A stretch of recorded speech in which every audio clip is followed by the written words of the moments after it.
Hello, I'm HQ of HQ Reacts.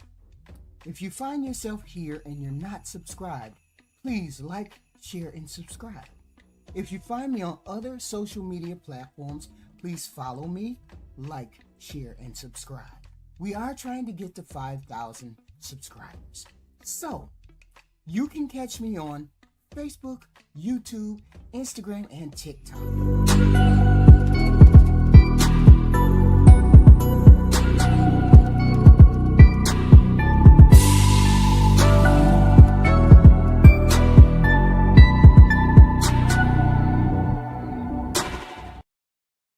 Hey. This is HQ here. HQ in the house. It was one of those days, I didn't know what when and how, so I was like, okay, let me show up on Tuesday and we're going to do a review. We're going to do a review of the LApeef show. I think 2 snippets of that show, and then maybe finish out our women's coffee, because we only got to get the 2 ladies yesterday, and I was like, well, maybe we can get the 2 more ladies today, if people want to, right? So I ran across this video on LApeef, because LApeef over there cooking, they doing their thing. They've been over there since I started. That was probably one of the first shows that I went on when I first came on the scene of being online, right? I think it was one of the first shows. And I liked the show. Yeah, I liked the show, and it was interesting. It just I don't like shows where there's an echo chamber where everybody says the same thing or believes the same thing, and then you get shamed into believing something else. Because I'm weird that way.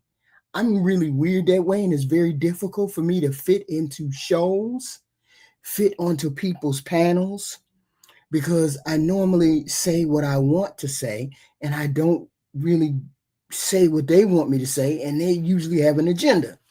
He said, well, you can't let HQ on there because HQ is a hyena. I don't apologize for that. I don't apologize for nothing. I get on the panel and I unapologetically be HQ. Okay. It's LApeef is still over there. It's just that I don't care for the show because I keep hearing the same shit. Every once in a while I go over there, it might be something different. But this time, this show, I was listening to it and I was like, wow, okay, are they still doing the same stuff? And there's nothing wrong with believing what you believe, and there's nothing wrong. It's just there's nothing wrong, except sometimes you got to challenge your beliefs. Sometimes you got to change the way you think because it doesn't work for you. If it works for you, what you believe, then fine. But it don't work for everybody. Right. Yeah, that's right. So that's my saying. Don't shame people into believing other things. For example, in this clip, and we're gonna bring it up. In this clip, it's the man in the bottom left corner. But looking at it, you guys might say bottom left corner. I watched him a while. Watched him for a while, and it's like, look, you used to do the things that you used to do on the street, right? And everybody has a past. They just do. It is what it is. So I don't see why there would be people on panels trying to shame other people or direct behavior, because most people who get on panels understand their behavior, understand what they're doing. Most people who get on panels, they do.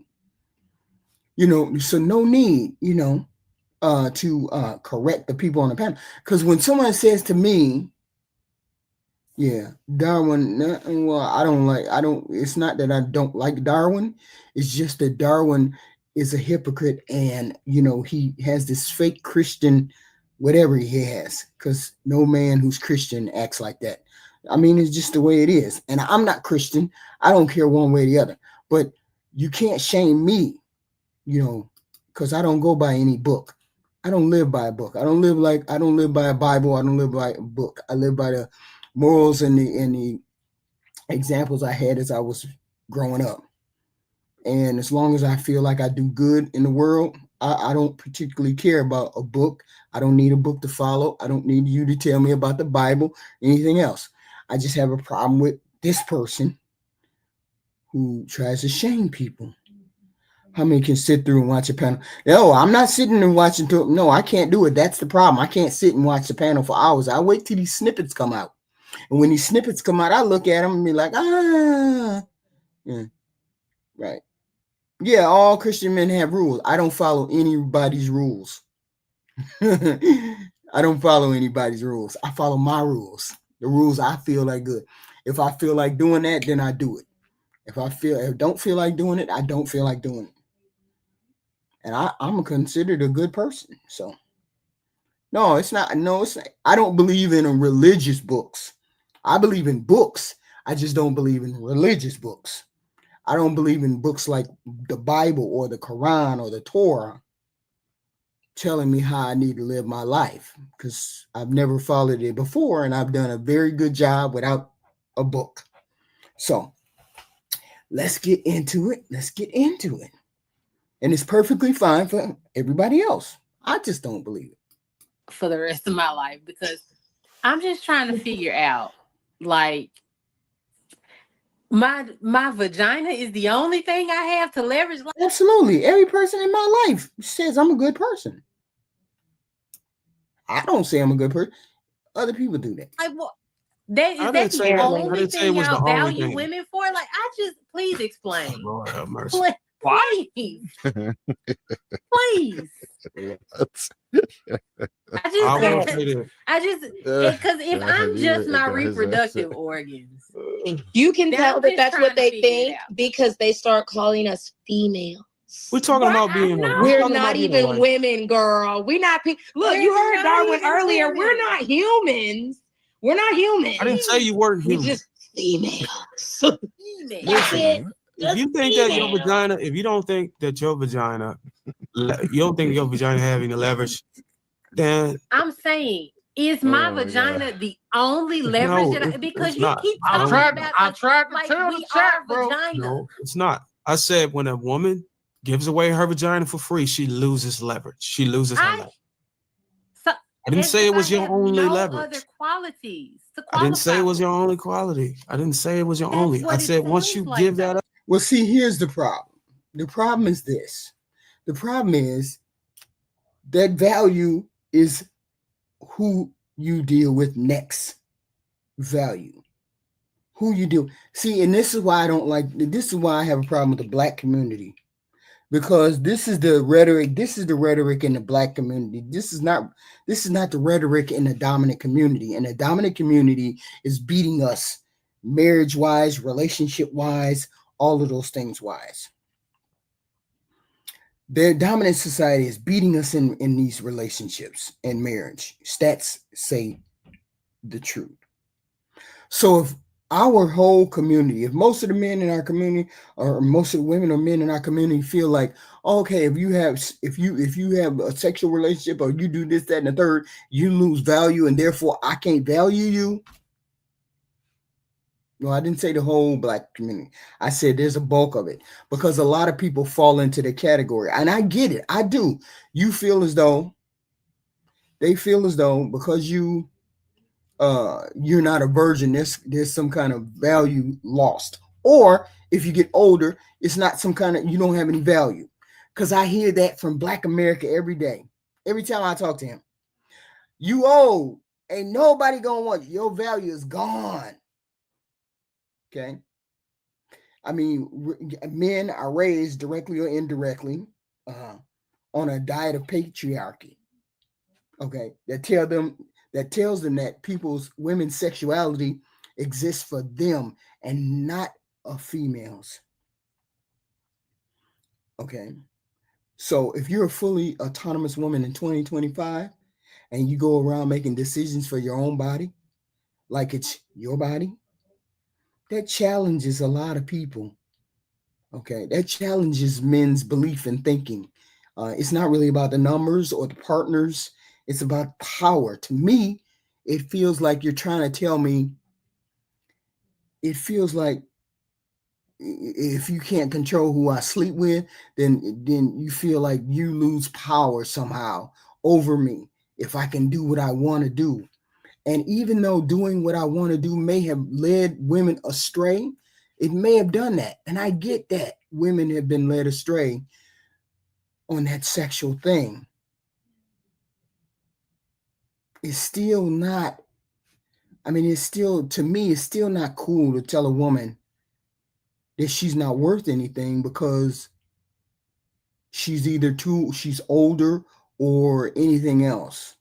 Because nobody really lose. It's more because a woman's value is not like that. It's like I got an expiration date, or they make it seem as though you have an expiration date. And we're human with dreams and all kinds of stuff. So there's value always. Stop. Once you give it up, you lose your leverage. That means that's your only leverage. How much leverage do she use? Give us a percentage. I'm gonna say there's a precedence. I'm saying leverage has a precedence. If you start with the most powerful part, it just negates everything else. So if she gives it up, how much leverage if she had 100% leverage? Think of it like this. When she gives it up, how much leverage do she have at that point? Just give us. I don't want a scenario. Just give us a percentage. Whatever that man finds whatever that man finds valuable. This is a conversation that the dominant society is not having at this particular rate. Every conversation that this is the reason what made me, when I first got on panels, I stopped going to panels, because every time I went to panels, it was about, well, what is your body count? What is your this, that, and the third? And I said to myself, the dominant society don't be talking about this. They be talking about politics. They be talking about relationship. They be talking about how to get into them. They be talking about X, Y, and Z. They don't be caught up in how I lose value. So this is why I stopped going to panels. This is one reason why I stopped going to panels, because it makes no sense to me. If you don't have anybody in your life on a permanent basis that's treating you right, what the fuck difference does it make how many bodies you have or she has or anybody else has if you don't have nobody in your life? You don't have nobody in your life permanently.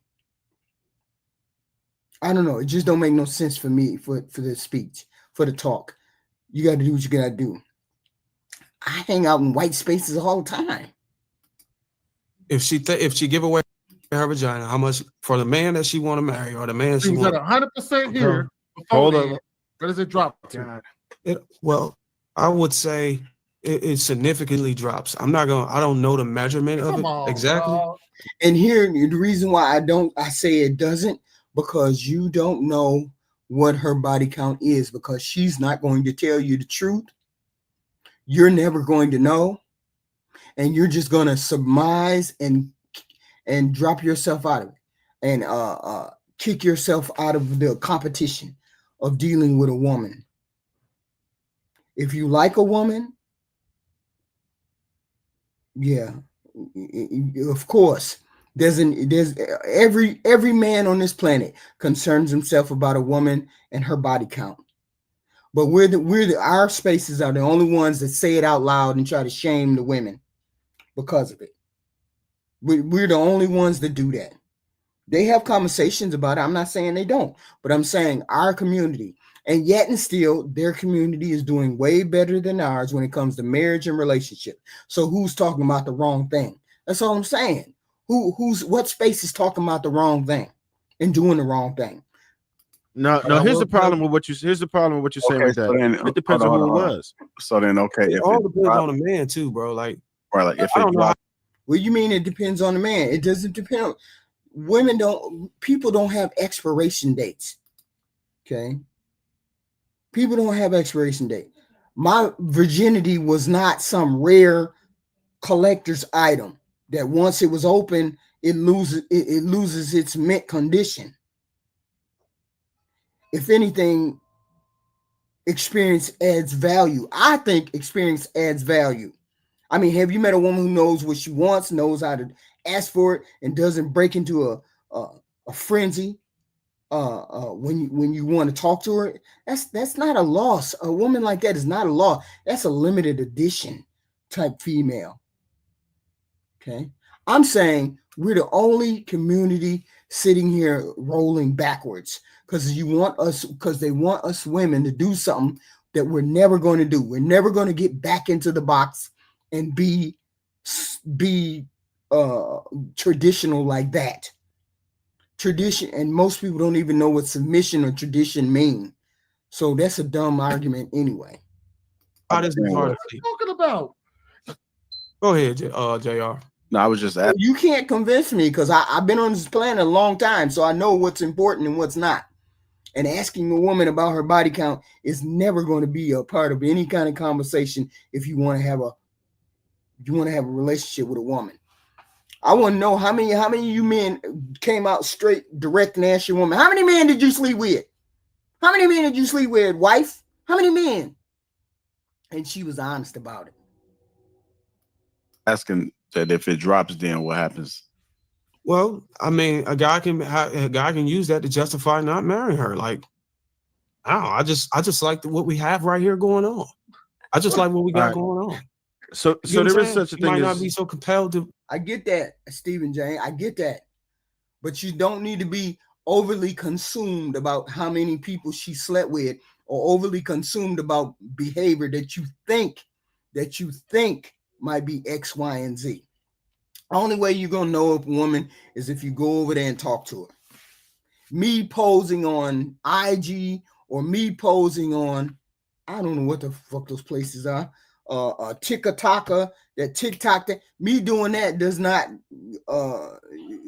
not encompass all that I am. Okay, we humans are 3D. You seeing me in some bikinis on IG does not mean I'm one person or this, that, and a third. It's just wild to me. To wanting to get in marriage. There is such a thing as poor pussy management or whatever. However, Bo. What's poor pussy management? I was sitting the other day. I was sitting there trying to figure out how many men have I slept with. I had to try to figure it out. I said I couldn't remember. Even if I thought about it, I couldn't remember. Because I can't see all the faces or anything like that. And I was like, how would you even know? Even if you got it, how would you even know? Okay. I mean, I consider myself an average looking woman, but I mean, I've had my share and more of attention. So why would I tell someone? I mean, why would I even mention that? How many? I would never tell anybody any of those things. And I don't move weirdly. I don't think. I don't know. Poor pussy management.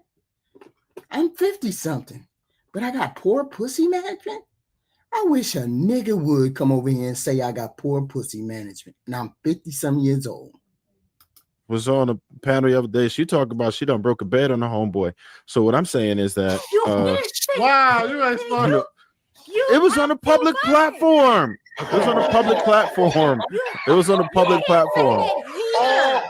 Don't be ashamed. Kudos to you, bro. Oh, damn it. Well, my bad. Listen, I'm not saying that to say that, right? It was my bad. It wasn't like a back check. You said it on a public platform. How did I give you permission to lie in my space? I don't get it. All right, either way, okay, great. The reason I say that is because the only reason I'm bringing that point up is because oh my gosh, who raised you? Let's just say you have respect. Well, it don't matter. It didn't matter when I was younger either, because I would never have told nobody the number either. I mean, it ain't nothing to brag about. It ain't nothing to be ashamed about. It's just a number. Okay. Special set of skills. Have y'all ever heard of somebody? Has a man ever asked me my body count? Hell no. Cause I've never, cause I'm just a normal, everyday, average person. It would never occur to somebody to just say that. Okay. Well, what is your body count? I'd be like, what's your body count? You tell me yours, I tell you mine. What? I don't give a fuck what your body count is. And you shouldn't give a fuck what my body count is either. I'm not sleeping around. I ain't the neighborhood doorknob. Long as I ain't the neighborhood doorknob, what fucking difference does it make? I ain't the fucking neighborhood doorknob. Whooped before, so that leverage could actually be raised if it's whooped. Y'all see dudes out here that be whooped.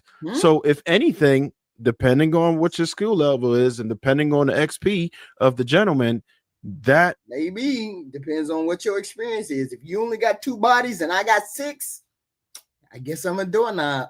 Might actually raise the leverage that you have on a man. That's the only reason I brought that, but my bad. Listen, I would have never brought that up if that was like a straight up one-on-one, but it was on the public platform. That's the only reason why I said it. We was on TikTok. Look, I think that's a good. Trev, did you say XP? The XP matters? No, I said depend. I didn't say it matters. Yeah, it absolutely it matters. I said depending on the level of XP that the gentleman has is going to determine. The whole thing is that everybody wants to bring back shame. Shame doesn't work because people are going to be sexual regardless of whether whether or not they want you to or not. People are going to be sexual. They're just going to hide it.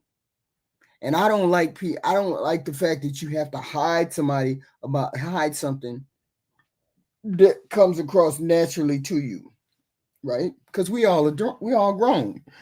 We done made sure. I'm not apologizing for no choices I done made, even when I was 20 or 21. I ain't apologizing for no choices I would have or could have made. And I damn sure ain't gonna get on no panel and have somebody shame me about 6, 7, 8, 9, 10, 12 motherfuckers that I slept with years ago or even 5 years ago. Not that I had that many, but I ain't never gonna tell nobody that. But I'm just saying. If he is absolutely amazed by what it is that she does, correct? So all of this 4 weeks where I've been, oh my fuck. First of all, hold on, wait a minute. You and Somebody Trevor, you and Trevor always Go on ahead, the same White. side of that coin. Let him get it out. Yeah. Always Yeah. on the side of that Hey, coin. Marcus. No, I ain't having a bad day. I just got this video. I just got this clip today, and I was like, and it just clip today, and it just reminded me that people allow stuff to get in their way, and this is the stuff that we are showing to our young people out here. This kind of clip is the stuff that we are showing to our young people, and our young people. Have you been on some of these panels? The first thing they worried about is what kind of body count she got.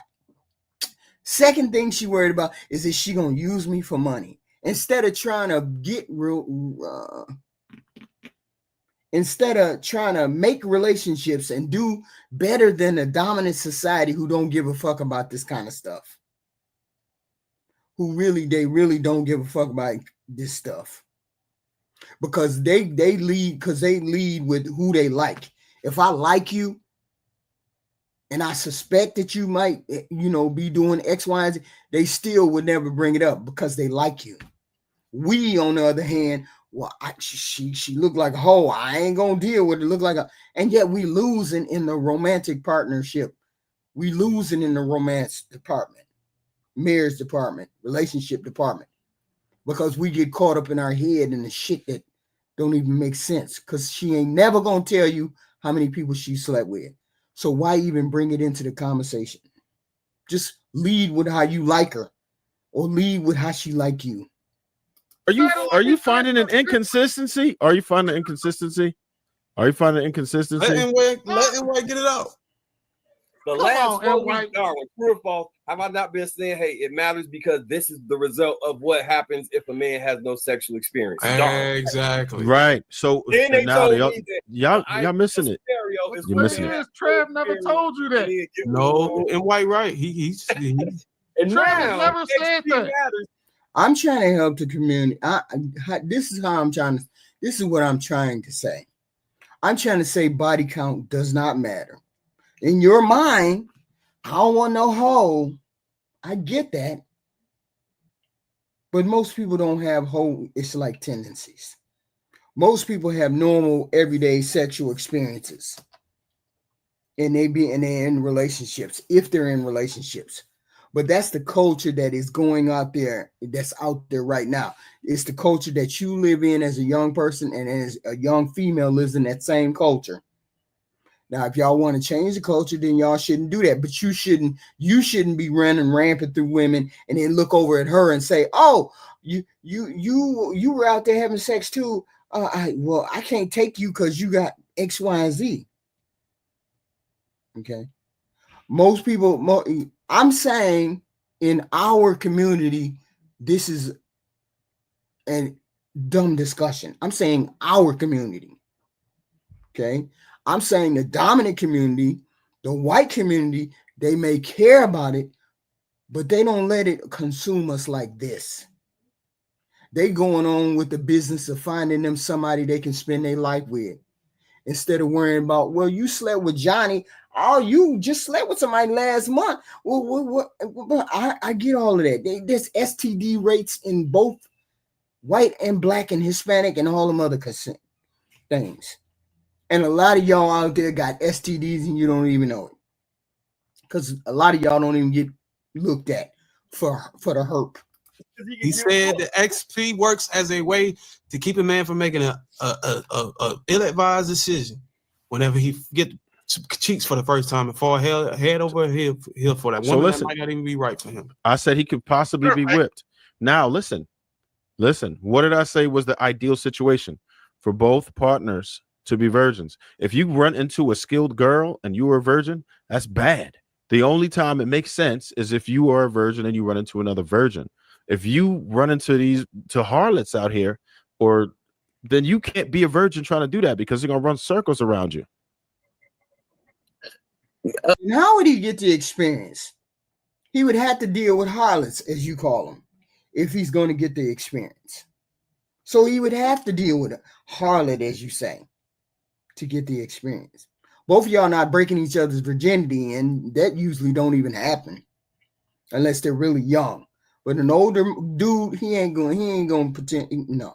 I don't see how that's inconsistent. Hold on. The first time you got some as a virgin, wasn't everything enough to get you whipped? The internet is so wide and so vast. No human being should be on here without having orgasm.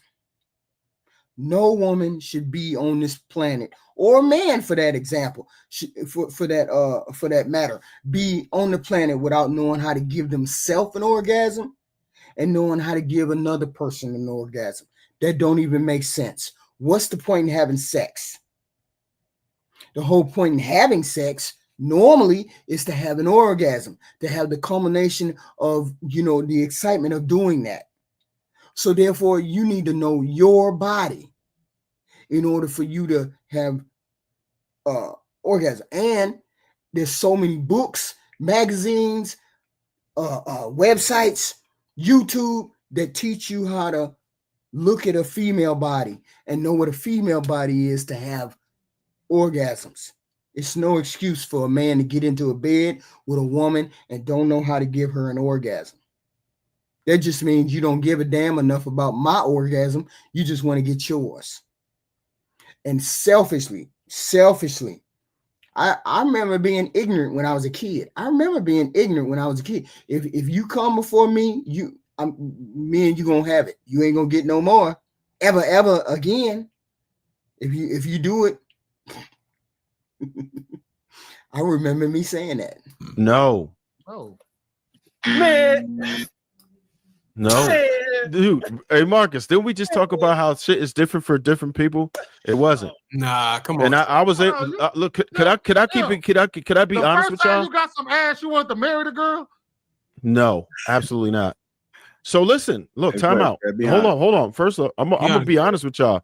My first frag was a chubby joint, so I didn't give a fuck. I was like, whatever, you know what I mean? I was just trying to get rid of my virginity. How convenient. So, It had to be a BBW. Hey, look, it wasn't out of my league. I had the confidence that I needed.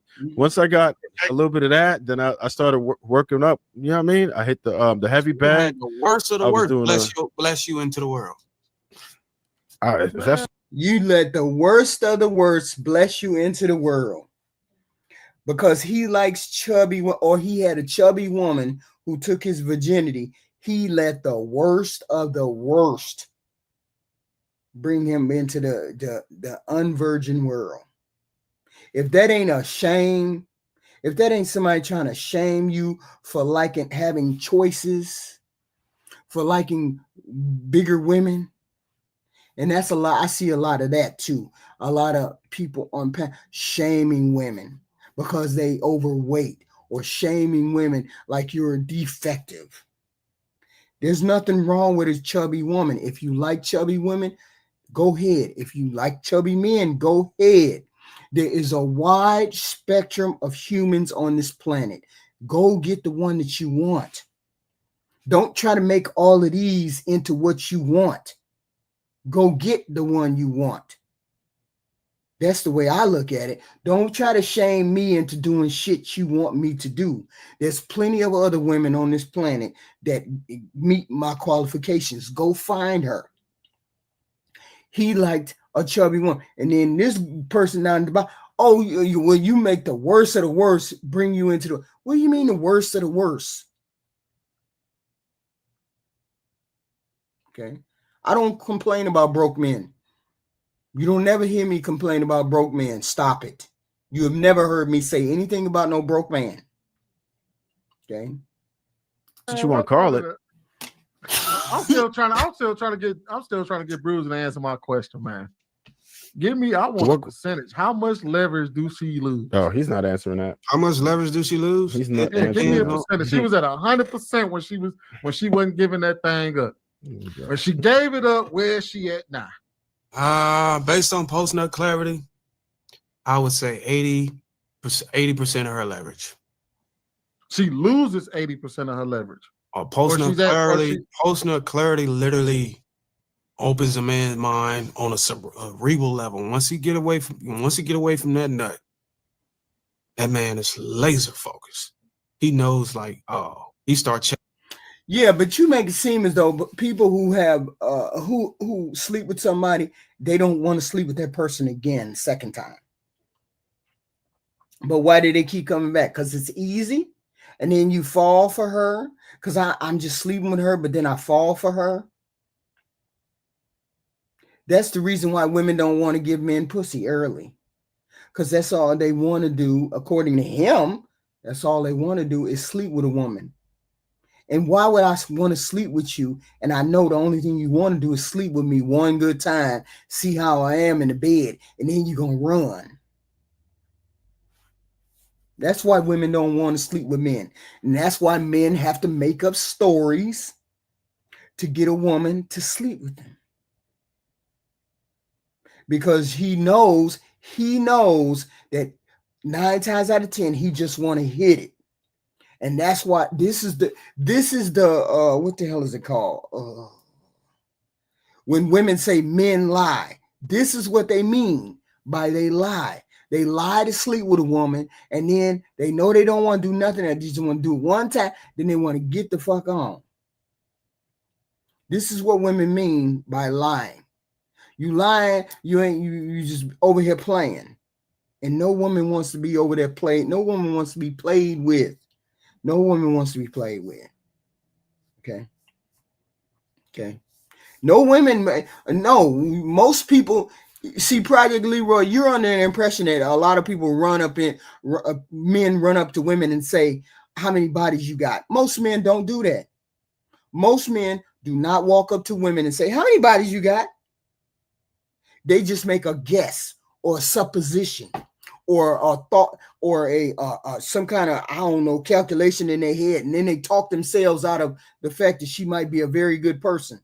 I like her, but if she got 4 bodies, I might keep liking her. But if she got 6 or 7, I ain't gonna like her because then she's a hoe. That's dumb to me. Okay. I'm not saying it's okay to. I'm not saying, Project Leroy, what part of my body count is not your business unless I want to share it with you? I'm not saying lie. I'm saying if I want to share it with you, if a woman wants to share it with you, she will share it with you. If she don't want to share it with you, then that should be okay too. But you liking her shouldn't be based on, or if she says she got 2, I like her. If she say 5, I don't like her, she a hoe. That's the point. I'm not saying it's okay to lie. I'm saying I'm not going to, any woman, self-respecting woman ain't going to tell a man jack shit about no bodies.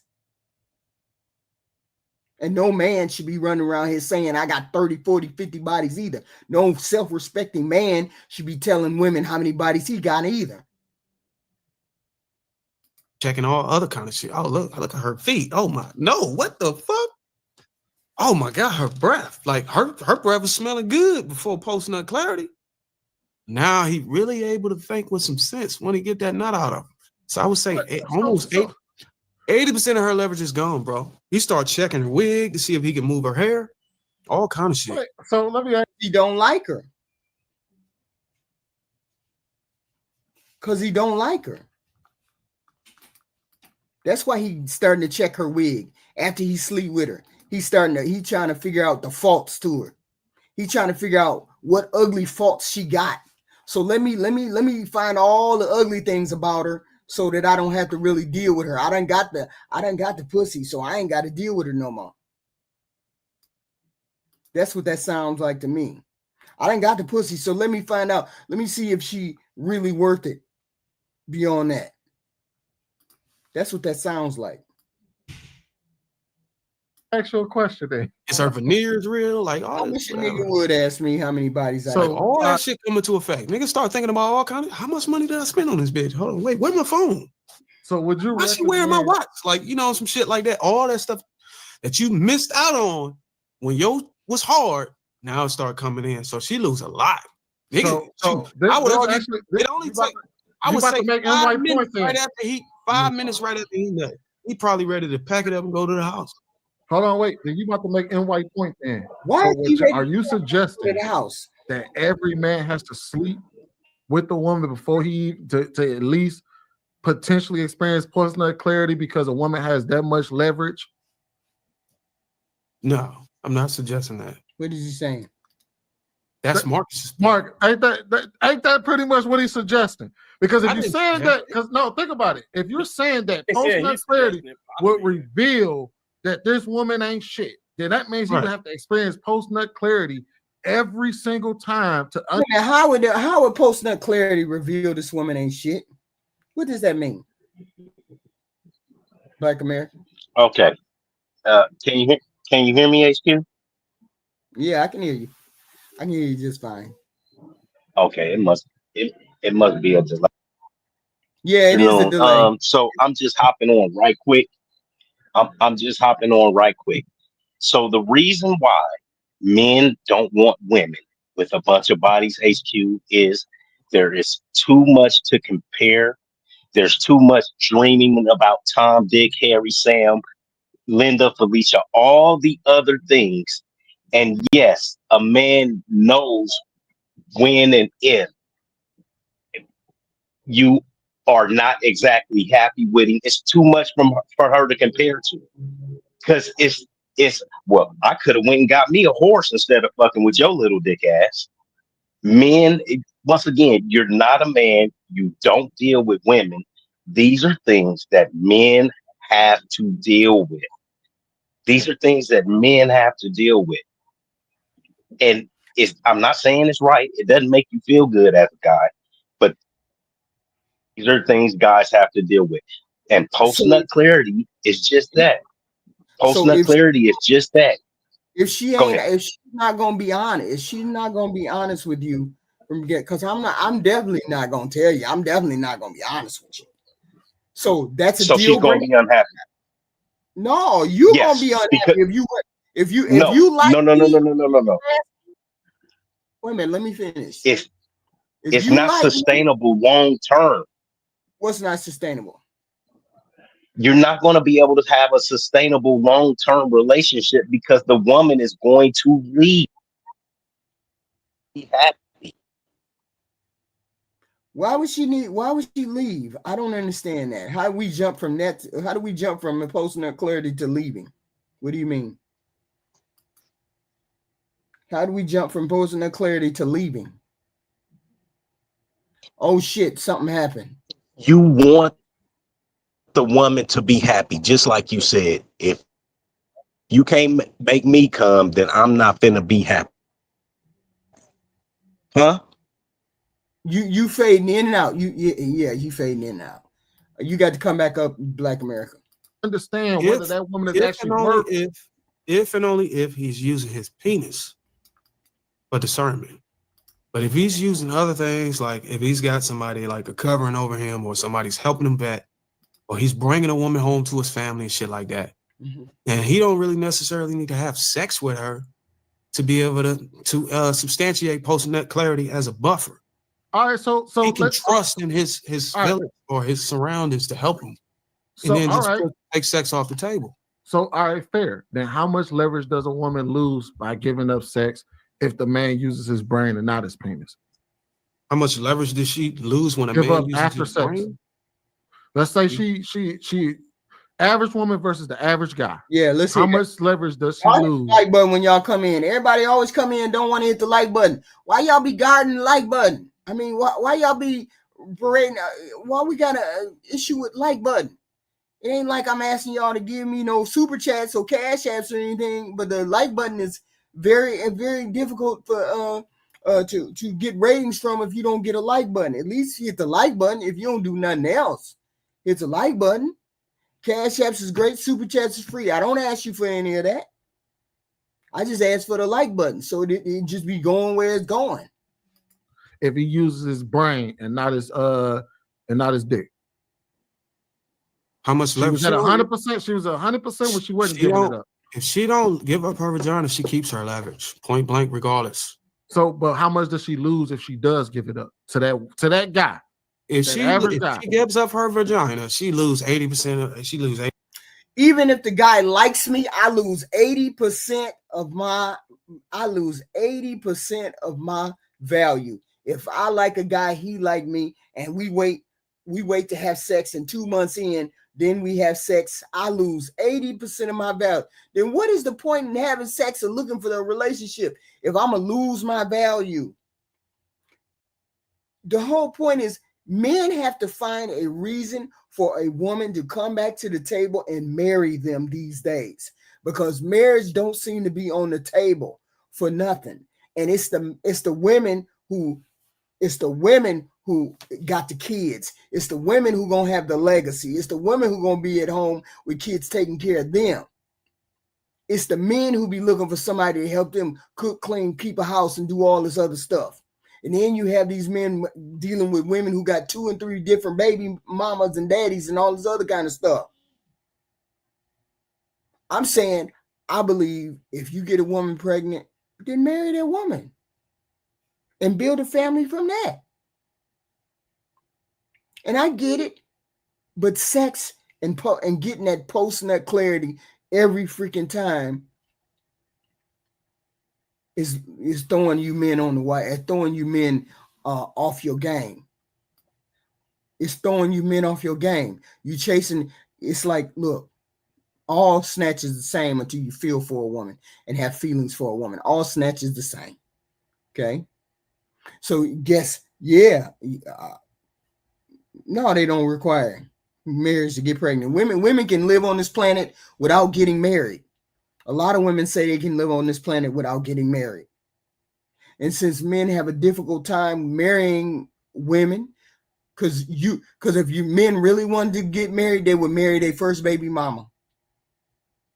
If he's known her, been dealing with her, and then gets her pregnant, he would marry that first woman if he wanted to really solidify his legacy. Okay? And a lot of women who get pregnant by the man for the first time, she wants to marry that man. 9 times out of 10. Marry your first baby mama. If you and her both, neither one of y'all ain't got no kids, if that's the case. 9 times out of 10, y'all usually have kids together when you're young. Marry your baby mama and build from that. Instead of throwing her back into the waters and then expecting her to have a different result than what she's been having. Okay.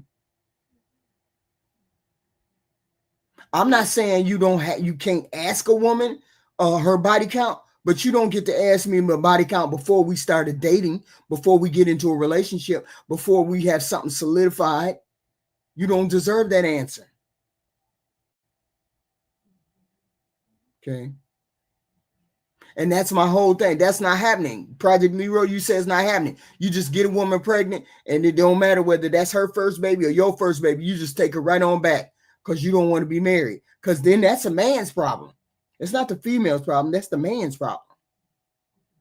I'm saying if you want to make sure your legacy is solidified, marry your first baby mama, and she is her first baby, and then y'all grow together. There's nothing wrong with that. But I'm saying you get what you get once you jump yourself up. I'd rather be at home with my baby mama, my first baby mama. As long as we can get along, we can negotiate and we can do all these things. I'd rather be at home with her and my baby than to be out in his street trying to figure out, do I want to deal with a woman who got a baby or not, or do she want me for my money or not? Okay. 9 times out of 10, the dominant society, they marry their baby mama. They normally marry the first woman they get pregnant. The minute she get pregnant, they off to the races to marry her or whatever. And people say, well, women get married too early. I mean, women get pregnant too early. Well, then stop getting her pregnant. 80% of her leverage. Even if the dude using more than just his head? Use his head. Even if he uses more, if he uses his head, his brain, like you just suggested, because when I made the argument about Mark, you said that only happens if all he's using is his dick. Right. So I'm asking if he uses his brain, and a woman goes and she gives it up to this guy, and he's using his brain, how much leverage do she lose? And you saying it's still she 80%. loses 80% of her leverage if she give up her vagina, regardless of if it's his discernment or not. That don't make any sense. His discernment is not her leverage. You're trying to intersect her. You're trying to intersect her leverage with his discernment. You got to take him out of it. I'm trying to figure out if there's more that she can come to the table with possibly that can give her leverage outside of just her vagina. You're saying that no, because that's what you all value. You all value that. You tell a woman straight off the bat that her value is in her vagina. Her value ain't in nothing. We don't care about a job. We don't care about nothing. When the going gets tough get going. Thank God my woman got a job. But before that, we don't care about her job. We don't care about her mental stability, her mental acuity. We don't care about none of that. When that should be the first and foremost thing that you should be concerning yourself about. What's on her head? What's on her dome? Instead of what's in her pants. What's in her pants is just extra. The other stuff has to be good too. Well, she got a nice body and all that, but she a dingbat. And that's your fault. Her vagina would pretty much lose. Yes, she can. No, don't start that shit, Project Leroy. I don't put the dominant society over you. I'm saying the dominant society is married at a 50 or 60% clip, and we're only married at a 30% clip. Apparently, that double us. So therefore, our thought patterns are wrong. The way we're thinking, the way we're approaching the relationships is wrong. If they're having and other society, other races and ethnicities, they're being married at a 30, 40, 50, 60% clip higher than us. Okay. So it's not a matter of putting the dominant society over us. The dominant society is over us. And the Chinese people get married better than us. And the Indian people get married better than us. So it's something we're doing wrong. So if most men think like you and most men and most women think the other way, then we're both wrong. So we both need to change the way we're thinking. Otherwise, we're just going to have the shitty results. I'm not putting the dominant society over us. They are over us. They're doing better than we are. Okay? But they don't think like this. I done seen plenty of white people on panels. But this is not a whole dominated top. Every black panel I go on to, it always ends up talking about sex. It always ends up well, we don't deal with no fat women. And plenty of y'all deal with fat women. Plenty of y'all do that. I'm just saying, the way you thinking, it needs to change. If we want to change our society, and men telling women they got to jump back in the box. Y'all can't be out here to jump back in the box. That's not going to happen.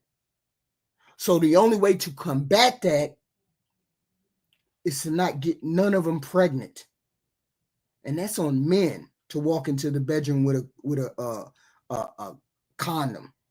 If they don't want to stop what's going on, some of this stuff got to stop. Women got to start getting pregnant, and men got to stop getting them pregnant. And then marry your baby mamas. When you get her pregnant, marry her. That's all I'm saying. That's the male accountability. It's not a matter of holding us, me, black people over white people. White people already got it over us. Chinese people already got it over us. They already over us. She can come with the qualities of being a wife. She can do that. But if she hasn't got married yet and she gives up that vagina, so let's say she comes with the qualities of being a wife, right? And this dude is using his brain, and she gives up the vagina to that dude. What percentage does her leverage fall off? If she come with the qualities of a wife and she gives the vagina up before becoming a wife, she lose 80%. This don't make sense. Am I the only one that's up here tripping? She hasn't made it to the altar yet. At any given point, she cannot argue with this man and say, "Hey, you better marry." Same thing with a man. Same thing with a woman. A man has to be consistent in what he says and what he does. Otherwise, you can't be asking for stuff if you're not going to line your behavior up with your values, morals, and the things you say and do. Same with a female. If she consistently does what she's supposed to do, go to work, come home, do this, that, and X, Y, and Z, she may have a boyfriend. She may not have a boyfriend. She might be dating. She might not. Just because she has 3-4 dates don't mean she's trash. That thinking ain't getting us nowhere. Ain't getting us no closer to making families out of our community. Marry me? I already got that pussy. I'm out. Bro, that don't make any sense, because it does. She doesn't have the power anymore. She gave it away. She gave away her power, bro. That's not. I don't even talk to women. Basically, what you just said was you just confirmed what both power regardless. Oh wait, but then when both said all y'all literally did was reduce us down to just being a body with a hole on. Thank you. That's what the light-skinned lady said at the beginning. That men just reduce us down to a body with a hole in it. When we a whole human being, okay. Then we keep the numbers we got. Then don't worry about a woman who got 3, 4, 5 baby daddies. Then don't worry about that. Don't have no concern about it. But I'm saying, because you saying that it don't matter. Don't worry about chasing what the dominant society got. Let's do our own thing. We've been doing our own thing, and what we got 25-30% marriage when everybody else got over 50 or 60. And then we get on panels and say, well, why we don't have a marriage rate that's 50 or 60? We don't have no marriage rate 50 or 60 because everybody seem to think one of the sexes of us, one of us need to change. I'm saying this lady right here just said, why y'all reduce me to a body and a whole when I'm more than a body and a whole? I'm saying you got to start thinking of women as more than just a body and a whole and look at the overall character. On it. She was right because you literally just reduced whether the woman has that. Then don't give it to him. No, that's not. Go ahead, that's Lady not O, Lady O, that's not the point. That's not the point. We're more than that. Let her interrupt. He's making an argument that no matter what, she could be a wife, she could be all of that. She I didn't say other, she wasn't a wife yet. Hold on, wait. She can have the qualities of a wife. It does not matter. The moment she gives up her vagina, the reason why I asked him the 80% was because the percentage of leverage that she loses was because Bo was trying to figure out, are y'all actually literally reducing us down to just our vagina? And he said, no, we're not doing that. Yeah. Well, if you're saying that what you just said is once I have sex, the other things that I contribute to the relationship are only 20%. That's the only things that I bring to the table you're correct, are worth 20%. That's what you're saying. Winnie's trying to say nothing else. You're retaining that 20%. He's trying to argue that I said nothing else matter. I didn't say that. But you just said that. That's what I'm saying. This is the message that the men in this space are giving to the women. Once you have sex with somebody, you lose your value, and that's not true. You never see, and I'll say it again, you never hear that garbage from the dominant society. Yet and still, the dominant society, other ethnicities, they don't concern themselves about that.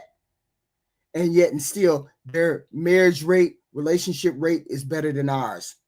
So no, Project Leroy, I'm not trying to say I'm not trying, as a matter of fact, I am. I'm trying to say y'all need to shut the fuck up and take a page out of the dominant society's book. Okay. His POV, he's telling the woman she don't mean jack shit. You lose 80% of your value once you sleep with somebody. That don't even make no sense. I never did buy into it. I never did. I don't buy into that kind of shit. Okay. Because to me, it feels as though you're intimidated somehow for a woman who makes her own choices, and you need to invent some kind of fake system and feel superior. It's not about purity. It's about control. If a man can convince you that you're less than, that you lose 80% of your value, then maybe you'll be more than likely to accept less than what he got to offer. Okay. That's the way I personally feel. When you tell me I lose 80% of my value, I'd be like, what the fuck? It seems to me it's like insecurity wrapped in misogyny, with sprinkling your little fragile ego about what I do. My value is not all in my pussy. That's not how that works. Other societies don't think that way. We're the only ones who think that way in our space. Okay. That's not how the real world works if you really want to have a relationship with somebody. Okay. It's like patriarchal bullshit. And I've always said there ain't no traditional human beings. We're all in the modern times. We're all in the modern times. Maisha is saying that you still have. So you're saying I'm only worth 20%. You only have 20%. Once you have sex with me. I didn't say you were worth 20%. That's what he said. I said you only retain 20% of your leverage. Yeah, because you didn't gave it up already. Hold on, wait. So my vagina is 80% importance, is what you're saying. If you look at it historically, when a woman was 18, in all of her life, she was bred to be a suitable wife with all of the qualities. Right. The moment she got her virginity taken away, she lost all of her leverage. That she was taken off of the table. The father and the mother didn't even present her in an arranged marriage. Man, you basically just made she didn't get the dowry. She didn't get nothing. You just made both arguments, but not really. But this is what I say right here. So Trent, the question I'm gonna ask you. That's wild. So that was the video that, that's the video that had me rolling. So I was trying to figure out what the hell? How does he even say that? How do you even? But see, it's been a thing on the panels. It's been a thing on these panels that you hear that same those kind of talking points. It's been on the tap. So I'm saying we're not doing something right. We're not doing something right, because if we were doing something right, we would have more marriages. We would have more more relationships. We would have better relationship if we was doing something right. There's no way we can. There's no way we could be doing the right thing. Okay. And so I'm just saying, I see that whole thing. Wait a minute, hold on. I got one more. I got these women that I was supposed to bring up. We forgot to do last night, right? What happened to you, Mr. America? Oh, okay, here they go. Here they go. So I wanted to bring these ladies up. Hold on. Because see their potential. Okay, here we go. Bring this young lady up. Okay. Because she was single, no kids, we're gonna do that. Here we go. Adorable. How old are you? I'm 26. Okay, you look so pretty. Wait a minute, hold on. Wait a minute. You said what has the dominant society done right again with marriage? I'm saying the dominant society is married at a 50-some% clip. We're married at a 30-something% clip. Other ethnicities and other races are married at a higher clip than that. I'm saying we're losing. Whatever we're doing, we're losing. So whatever thought pattern that you have, and if the whole room full of men think the same way you do, then you're thinking wrong. Then you need to change the way you're thinking. That's what I'm saying. I'm saying they're beating us. They are beating us at marriage. That's all I'm saying. So what we're doing has to be wrong if we're the losing candidates out of that. That's all I'm saying. Y'all hit the like button coming in. Please hit the like button. Nobody is. That's the conclusion I came to. Okay. Nobody can compete with that, or nobody can give me an example that changes that. Ever. Oh, well, God. Forever. Thank you.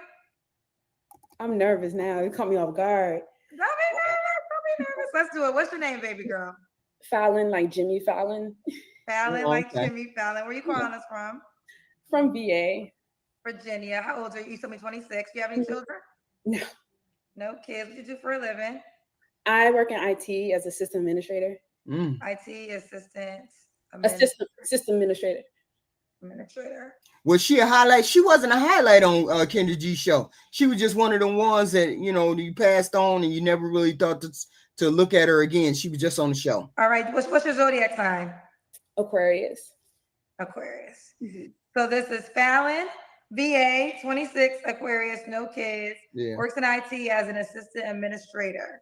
What type of man you looking for, baby? Everyone says she's so pretty. Thank you, guys. I'm so shy. Type of person. Very understanding, because it's hard. It's hard in this dating pool. Understanding, attentive, charismatic. I'm so sorry. I had a list, but I was like, I'm trying to go off the head, but very caring, humble. Yeah, I don't have an Instagram. I have no way to reach out to her, but she's gorgeous. And I couldn't find that girl. So I was looking for that girl. I couldn't find the girl. I couldn't find her. But if anybody know where she at, that'd be amazing. I don't know. I can't find her. I showed her because I couldn't find her. Nowhere. I don't know where, but she's somewhere. Anyway, let's get to the real girl. Hold on. So I put her on there because maybe somebody knows who she is, or what show she was on, or any show that she was close to, but I can't seem to find her. I don't know where she at in this Erica thing. I don't know. I can't find her. Hi, Kendra. Hey, baby. What's your name, boo? Ashanti. See, my days are cold without you, but I'm hurting while I'm with you. And though my heart can't take no more, I can't keep running back to you. See, my days are cold without you. No, Kendra, stop it. Where you calling me from, honey? I am in New Mexico, but I am from Chicago and I live in Detroit. Where do you live? I live in Detroit. Yes. How old are you? I am 30. 30. And what do you do for a living? I'm a flight attendant. Flight attendant. Okay. You have any children? No, no children. No children. All right. What's your zodiac sign? I am a Leo. A Leo. Okay. Now they talk about you not having a bra on. You good? I never wear bras, so yeah, I'm good. I don't wear bras. She never wears bra. I don't know why you don't never wear bra. Your chest is too big for that, but that's okay. We gonna get past all that.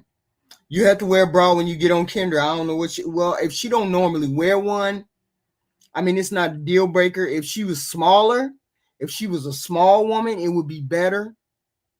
Okay, you know. So there you guys are in for a shot. All right, here we go. Ashanti, no kids, a Leo, flight attendant, lives in Detroit, 30 years old. What kind of man you looking for, mama? Right. Someone who is intentional, someone who believes in God, someone who is doing some type of work or who has done the work, like in therapy, has been to therapy, aware of their emotional trauma, any childhood wounds, someone who has done some type of shadow work, someone patient, fashionable. I'm really into fashion. So like someone who likes to dress. I'm just in like chill clothes right now because I'm in my hotel room, but I really am into fashion. So someone who likes to dress, who's into style, and someone who is willing to understand my career. Okay. What are your deal breakers? Someone who is not emotionally available, avoidant, a person that doesn't believe in God, someone who is not patient, judgmental, just anything that would like be a huge red flag to a stable person. Right. Okay. And does he have to look a certain way? I'm open. I prefer someone with nice teeth. Like I do. Like I feel like yes, physical things do matter. So like have some nice teeth. I prefer dark-skinned men, but I'm open to, you know, I now that I'm getting older, I'm just open. So yeah, I guess someone with nice teeth, fit, fashionable. But if you're not into fashion, I feel like a woman can like open a man up into different things. So like you don't have to be into everything I'm into. I feel like I can like get you to open up. Okay. Does he have to make a certain amount of money? I got a question. Do Kendra do that show she used to do with Zach? Do she? Is that what's the name of that show? Didn't she used to do a show with Zach? Where they used to review shit, or they don't do.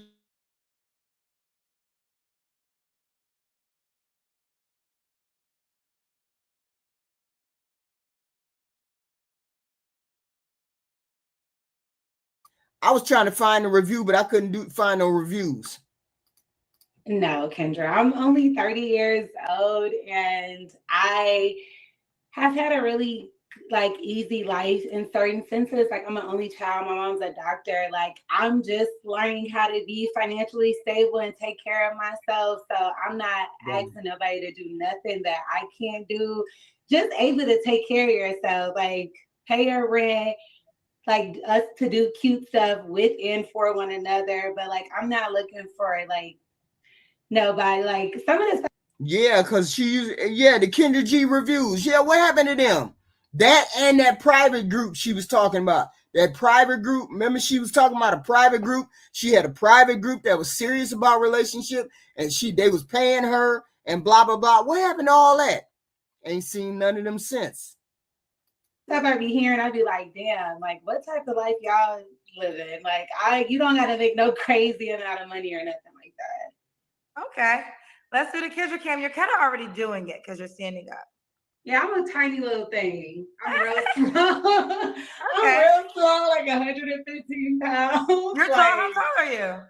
I'm about 5'7". 5'7". Okay. Mm-hmm. Do you have a model frame? Thank you. Yes, that's what I want to do. I want to start modeling next year. Model frame, yeah. All right, so this is Ashanti. Ashanti, Yes. what was your last relationship? My last relationship was last year. It wasn't a relationship. I was committed to someone that wasn't committed to me. It was very traumatizing. You were what? You were committed to someone that wasn't committed to you? Yeah. Why? Wow. Why? I think that he just he wanted the benefits of me, but he didn't. Well, let me ask you this: did you think he was committed to you? No, but we had discussions just as far as him not sleeping with other people, not seeing other people. The thing that he made it seem like was I'm just trying to get my life together. I'm trying to figure out who I am, that whole thing. But what it really was just he wanted to live his life, and he wanted me to stick around without being honest about what he was actually doing. I experienced. But you said that he didn't lie to you about being committed to you, though. But he lied about dealing with other people. So he said he was only dealing with you. Yes, sexually and everything. He was only just sleeping with me. He was only seeing me. I was always under the. So what would be the non-committed part then? If he's saying he's only seeing you, he's only having sex with you, what ways was he not committed? That he would say. I think that if he was honest about the fact that he was sleeping with and getting to know other women, that I would have walked away a long time ago. I think that he led me on to believe. I was under the intention that one day after he was done, when he got more comfortable with himself, that we would be in a committed relationship. Okay, fair enough. How did you find out about the other women? I found out about one of the girls because the thing that broke everything, made everything come to light is I was supposed to meet his mom. We have been dealing with each other for almost a year. And so much had happened that I don't want to say on this live, but he was making it seem like he was trying to get himself together. So Mother's Day of last year, he was like, look, I didn't put you through a lot. I want you to meet my mom. And I was like, okay. I was supposed to go over there one day, and I had got all my stuff together. And while I was on my way there, he was like, oh, my mom got rushed to the hospital, don't come. And he had already told me his mom got rushed to the hospital 2 days prior. So I was just I was already on my way. So I was that's, crazy. And so I was sending him all these messages you keep doing me like this, blah, blah, blah. And I take accountability that I allow myself to be treated poorly because of how I was feeling about myself at this time. So I do take accountability for that. And so long story short, I still end up going over there and I went to his building, ended up getting in and knocked on his door. He was really shocked to see me. She ignored all and she ignored everything. And we got that bad. We women got that bad. We bumble. We knuckleheads about that. We will overlook red flags. Don't overlook no red flag, even that small little nugget that say something ain't right. Don't overlook it. Just lean into it and then cut them off. That's how you do that. He let me in, and he was just giving me the sob story, between you and my mom and everything that's going on, it's just so much. And he asked me to leave because he told me he was going to the hospital to see his mom. Whoa. I left. I was, going downstairs on my way to leave. We talked, and he was like, look, just come over tomorrow. She will be out the hospital. You're gonna meet her. And I go downstairs, and while I'm downstairs about to leave, a white girl walks up, and something just told me to ask her what she was at the building for. So I'm hey, I know this is so weird, but who are you here to see? And she ended up telling me, and everything just came out that day. Okay. And have they been dating for a while? No, they were just having sex. She told me they were just hooking up. They had just they had reconnected. They had been having sex a year prior, but they had just been reconnected probably for 2 weeks, and they had been having sex, just linking up, having sex. So she was like there too. So his mom was not in the hospital. She was like, he kicked me out. Which is a horrible lie. Let me say this. I wanted you to finish, but yeah, that is a horrible freaking lie. And why she didn't follow it up, back it up. I'd at least call the hospital and said, is this person here, blah, blah, blah, or found I'd have backed some of that up, especially if he didn't invite me to the hospital to see his mom. Oh, hell yeah. I'd have backed that shit up quick. You cannot date a man who will lie on their mom being in the hospital because, first of all, words are powerful. Right. So, first of all, words are powerful. So, you don't even want to put that lie in the universe. So, any man that's willing to lie on their mama in the hospital, child, got to go. That's crazy. Right. And just a lot of stuff came out after that, unfortunately. I don't want to say all my business on here, but like, yeah. You can stop there. I just want to know how you manage. You don't have to go further, but okay. Thank you. So that was the last situation you had? Yes. All right. You don't have to answer, but I'm going to ask, when's the last time you was intimate with someone? It's been like since then, last year. Yeah. Okay. What are 3 flaws you have to work on? Healing my abandonment wounds, like knowing that just because life was a certain way at one point doesn't mean that it'll be their way forever. So just sticking to therapy, healing my abandonment wounds, working on my communication. That has a lot to do with some of my childhood trauma. So like I can be very avoidant when I'm upset, because I've learned in the past, anger, people don't respond well to anger. So sometimes because I don't know how to talk about stuff, I'll just be avoidant and I won't say anything, but I'm working through that. I've actively been doing the work. And I would say believing that the best is yet to come. Sometimes I think I'm very pessimistic just because of things that I've went through. I just be I'll never be happy. Just being very hard on myself. Okay. And why would a guy be lucky to be with you, Ashanti? Because I'm doing the work and I'm realizing how lucky it is to be with myself. And I think for a long time, I was just expecting somebody to come and save me. And I just realized if I ain't like myself, nobody else will like me. So I like Ashanti. Where the hell is all this self-esteem problem these people be having? I don't understand. Well, I guess maybe it comes from self-development and all that good stuff. But they got self-esteem problems. Why? That's something that you're supposed to be working on for yourself before you get into a relationship.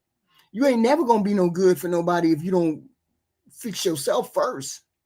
Days me and sis be hanging out, doing the things, and so I think he'll be lucky because I'm learning to be lucky. She's learning to be lucky, and let's do it. Ashanti has no kids. Can the guy have kids? He can have children. I would preferably say one, and not under no new babies. No new babies. See women be shamed. See, everybody be shamed in the saying they don't want to deal with nobody who got kids. If I fall in love with you and you got kids, I just fall in love with you. This planet is so fucked up. This planet is so fucked up that you may not, the God or whoever, whatever, the cosmos may not have it in you to. You may be single, don't have no kid, but the cosmos may put you into somebody else's path that who do have kids. I just, no. Okay. And do you want kids yourself? I'm not sure yet. Okay, fair enough. Yeah. Do you want to be in Detroit or could it be anywhere because you're a flight attendant? Yeah, but my thing is you need to be sure because you're 30. Instead of pulling somebody into your life that don't have kids or do have kids or whatever, and then you come find out you don't want any kids, but they do, then I'm all in with you and you don't want no kids. That's crazy. The only thing you can do is play the cards you dealt. That's the only thing. You got to make lemons out of lemonade, bro. You just got to do what you got to do. According to you all's God, everything is already predetermined. How your life is gonna go is predetermined. So the cards are already dealt. You just got to deal with what you got. He could be anywhere. I do not want to live in Detroit. I do not like Detroit at all. So I am hoping to leave Detroit. Detroit just wasn't good for me. I think with the situation that I went through with the guy and me just not being there, I feel like it's a spiritually cold city. I just do not like living there. So I'm planning to move by the top of the year, actually. So then again, some people got some goofy ideas. You got really goofy. When you need something to help you, you need to find something to help you. If you need guidance, yeah, you don't have to be in Detroit at all. What city are you looking into moving to? Either back to Chicago or Minneapolis because we have a base there. So trying Minnie out. I know it's another like small city, but like just trying Minnie because my ultimate goal is to move to New York. Right. So I'm just waiting to like the longer you stay, the more money you make. So I'm almost there. So I'm just waiting for my bag to get a little bigger and I want to move to New York. Got you. All right, let's do it. All right, can the guy reach out to you, Ashanti? She want her bag to be a little bit bigger before she go up. But see, she learned a valuable lesson. But you don't you take them lessons and you put those lessons into a file, and you take the lessons learned. You don't take the lesson that, oh, he cheated on me. What you do is you take the lesson of, I need to look at these red flags. Why didn't I look at those red flags? Do the work on you. Don't think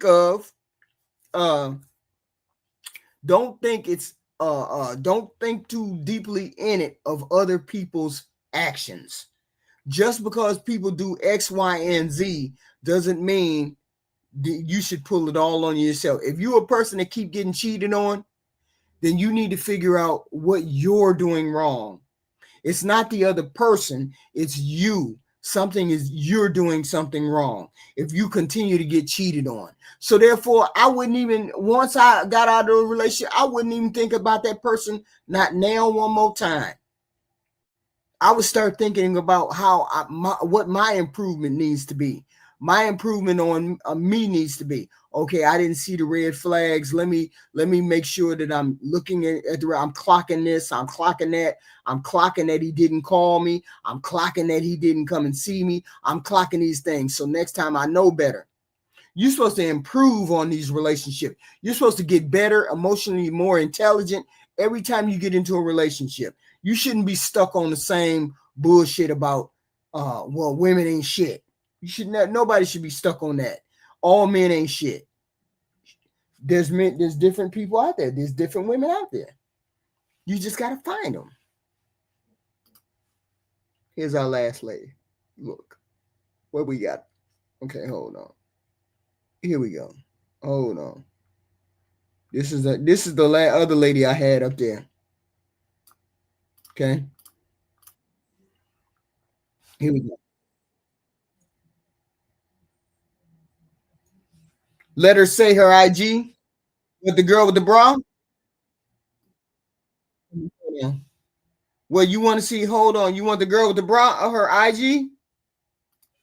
My Instagram is bag BAG Fulla FULLA stories STORIES bag full of stories. I'm a storyteller. I think that storytelling heals people, and sharing your stories really can save someone's life. So bag full of stories, you can find me there. Okay, then maybe she made this shit up then. Maybe she made this whole story up with Kendra just to be on here with some bullshit. She got a bag full of stories. Usually a person who tells stories, who got a bag, they usually can separate the bullshit and not even bring up no bullshit. See, I would never bring up anybody that I dated. I would never bring up anybody I dated because they're irrelevant. Well, my last boyfriend, no, I don't give a fuck about the last boyfriend. He didn't touch me.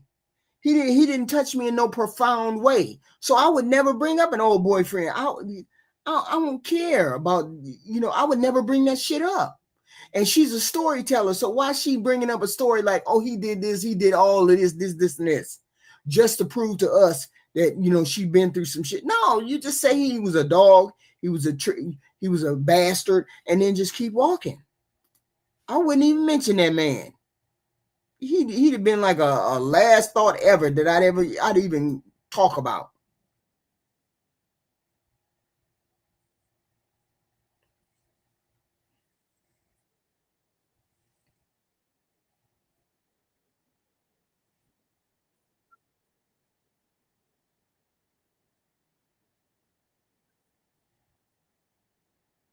$7.30.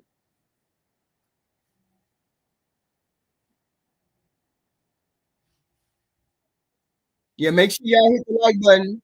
Y'all hit the like button coming in. Hit the like button, please, and thank you. Hit the like button. You ain't got no smoke for me, Ty Pro?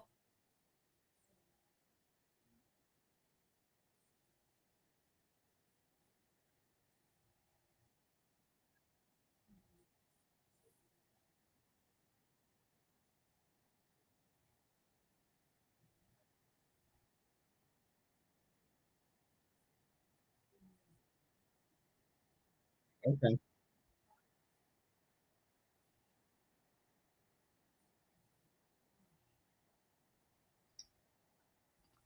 I'm sorry, y'all.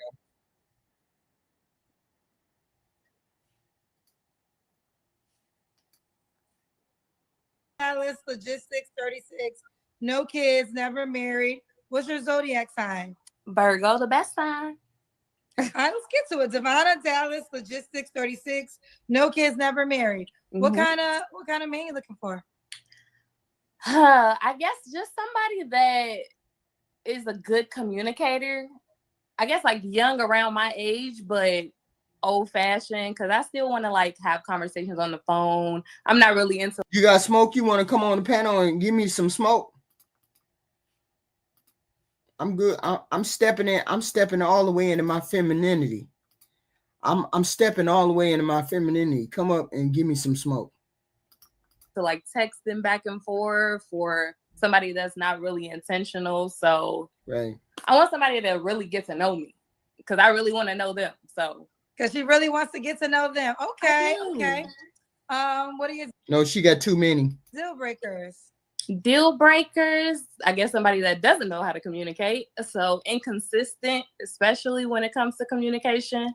And just inconsistent all the way around. Don't tell me not today you're gonna do something and then don't do it. Like that's probably a pet peeve and a deal breaker. Today is the day to give me that smoke. If you got smoke, today is the day. Pet peeve and a deal breaker. Okay. Yes. Should he look a certain way? Make sure y'all hit that like button. I need like 5-10 more likes. No, I mean, I think we're all working on ourselves, so he doesn't have to look a certain way. I would prefer somebody that's taller than me. I'm not that tall. I'm like 5'6", but 5'6" and up would be preferred.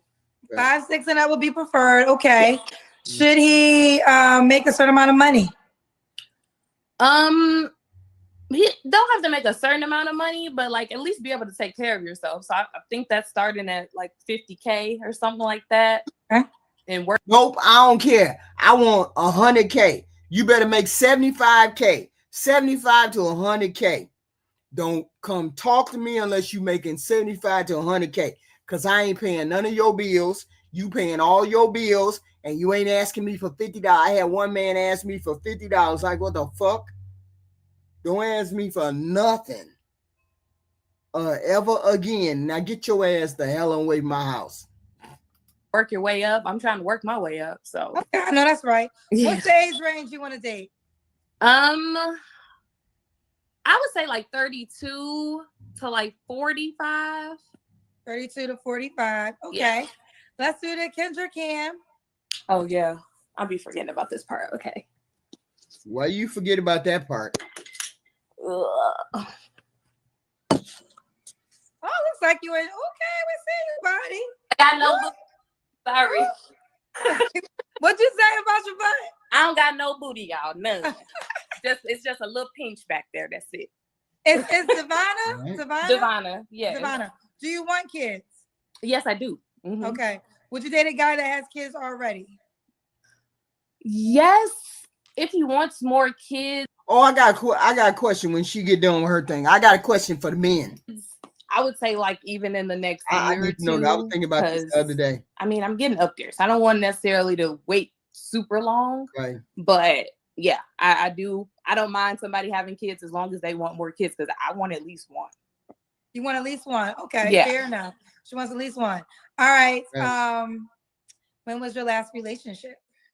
My last relationship was last year. I believe we broke up like the week before Valentine's Day, so February. Okay. Yeah. You don't have to answer, but I'm gonna ask. When's the last time you was intimate with someone? I would say like 3 months ago, something like that. Okay, 3 months ago. Mm-hmm. 3 flaws you have to work on. I am impatient. I think my expectations, I'm trying to learn that, everybody's not necessarily me. So I'm trying to like give people a chance. So impatient, low. Exactly what I was thinking, convergence. Exactly what I was thinking. Or, well, I wouldn't say lower my expectations, but just don't have the expectation for them to be exactly like me. And I need to be a little bit more ambitious. So I want to. No, the eyes are spread too far apart. That's what's wrong. The eyes are too spread too far apart. Put myself out there. I guess this is putting myself out there, but I'm not as spontaneous as I would like to be. So I'm working on that. Okay. And why would a guy be lucky to be with you? I need to see you. Kendra, I'm just the whole package. Or you come on screen. Some of y'all like to show. Oh shit. Because some of y'all like to show. Okay. Hold on. Because some of y'all like to show y'all dick. Show your picture before you come on camera. If you can't show your picture, I can't see you. You can't come on camera. Because some of y'all like to pull shit out. Are you on the Kendra G single? I'm talking to SJ. Dating app.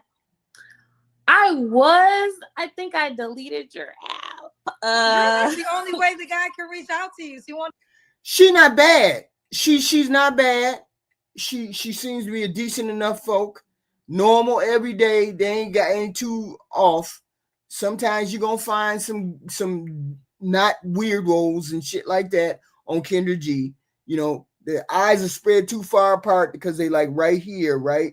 Ain't nothing wrong with that. That's weird. To me, the look is off, but it is what it is. She's single, ain't got no kids. She ain't that bad looking. Nice skin, just the eyes and the bonnet. But the bonnet ain't bad because she can take that off. Maybe she need to get her hair done. You should never be wearing no bonnet. It'll be an X factor for me, definitely. SJ, you still up here, but you ain't showed me yourself, so I don't know. I don't know what's going on with you. So I got to kick you. Okay. Here's the question I got for the men. Here's the question. I was thinking about that fit, feminine, and friendly, right? I get the fit, feminine, and friendly. I get all of that.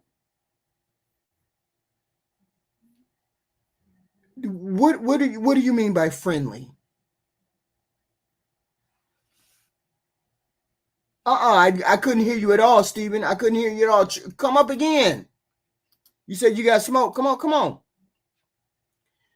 What do you all mean by friendly? What does that mean? When men say, well, we want you to be friendly, you want us to be nice. So when you say you want a woman to be nice, are you saying that you want a women? No. Submissive. When you talk to a woman and you say submissive, everybody is going to have an attitude at some point. Even he's going to have an attitude at some point. Even he's going to be overly excited or whatever at one point. No person is ever going to be just straight, no kind of emotion without having a conversation, without being emotionally charged at some point. The whole point is to be able to navigate though. Do you mean if I get into a conversation with you and our conversation gets heated, why would that be a deal breaker when you're heated too, and not heated in terms of calling me. I'm not calling you names. You're not calling me names, and none of that. We just having a heated discussion. I don't think we should be doing it like that. That's not the way to go. You shouldn't be saying that. That's not a proper way to blah, blah, blah. I'm trying to gauge what you mean by submission or friendly. Because the way I talk right now, people say I'm not friendly. I'm not friendly or whatever. This is the way I talk all the time. This is the way I am when I'm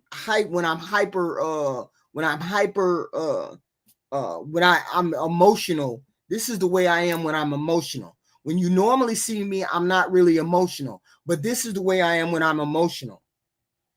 But people say this is a bad thing. I don't understand why that would be a bad thing. Okay.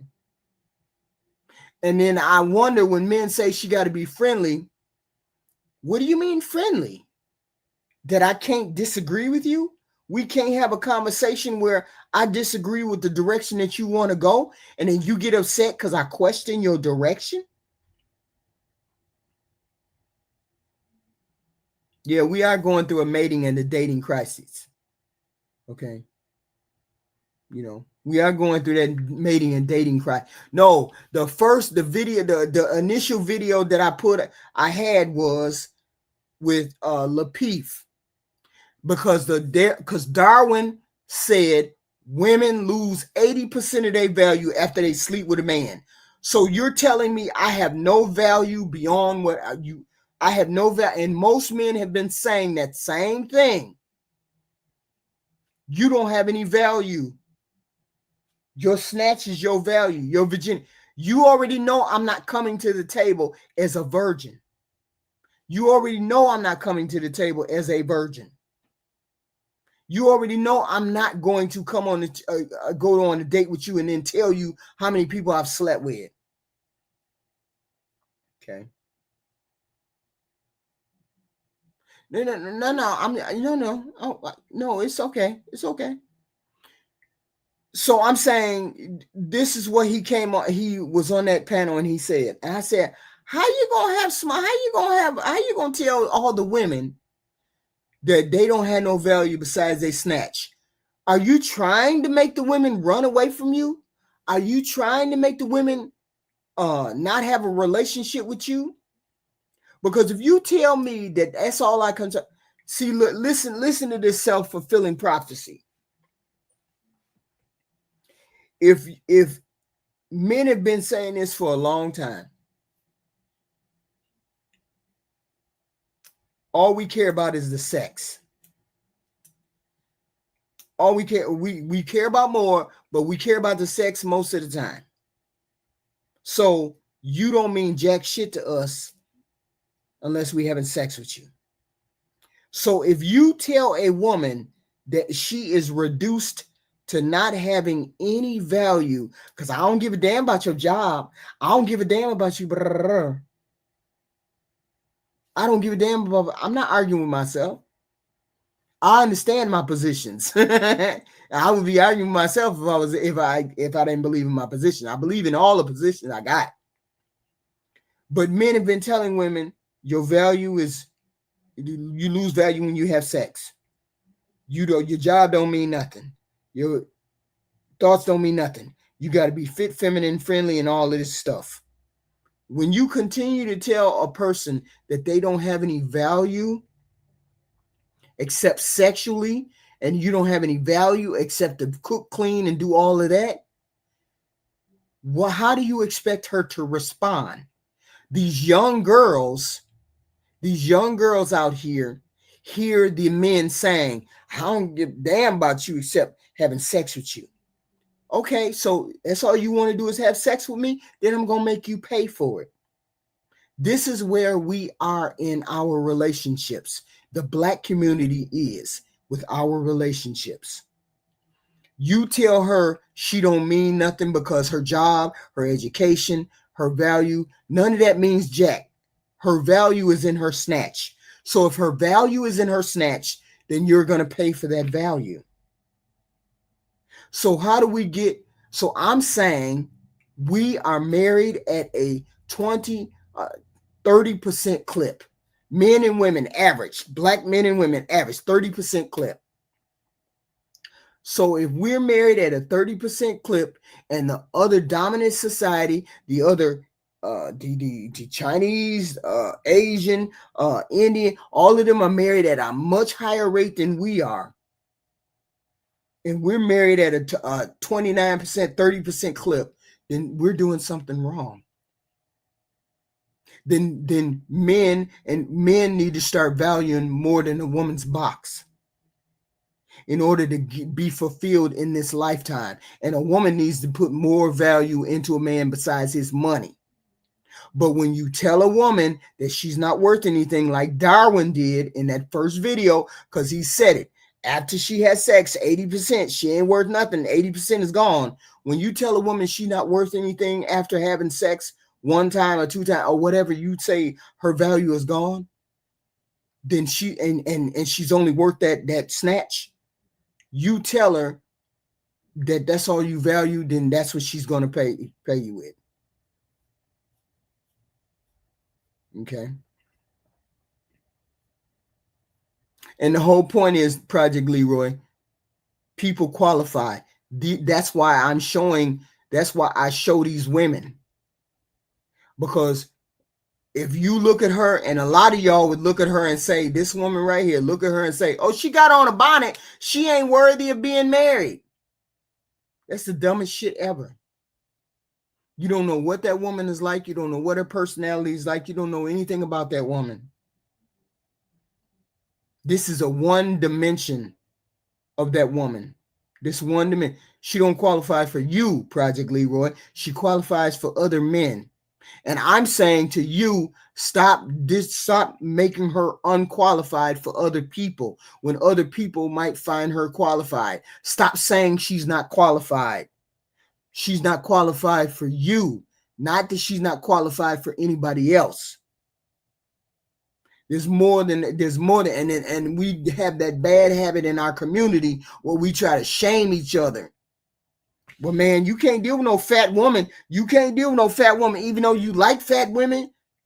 You like fat women, but you gonna let other men shame you out of liking big girls? Then I look at that as you don't know what you want. You don't know what you want. You an undecided man. You can't lead me nowhere if other men gonna lead you. Other men gonna tell you that you don't like fat women when you really do. Because you can hear, because Darwin did the same thing to old boy on the panel. He said, I had a chubby girl who took my virginity. He was like, oh, you went and got the lowest of the low. But that's not the lowest of the low for him. For Trey, I think his name is. Okay. That's not the lowest for the low.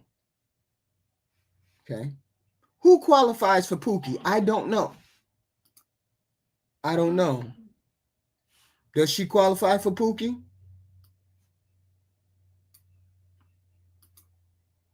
Trey is not a bad looking guy. Okay. So this is the last one. Hold on. This is my last one. We just want to talk about this one. This is the last one. Hold on. Here we go. Here we go. A relationship with the daughter, not necessarily me being married to you. So, like, if you are a father, you are our father. No, it's like a biological. I'm just playing devil's advocate. No, we get that part. So that's not that. And there's a bunch of studies that show that Black men are most likely to spend time with their children, even if they're in separate homes, when they are in separate homes, right? So if they're not together and they're not married, never been married, yeah. So yes, they would. Now, but that's a separate story from the relationship. They won't. Most men won't really go back to that, but that doesn't mean that they're going to completely abandon the child. Yes, when you see these women, that's a quick glimpse.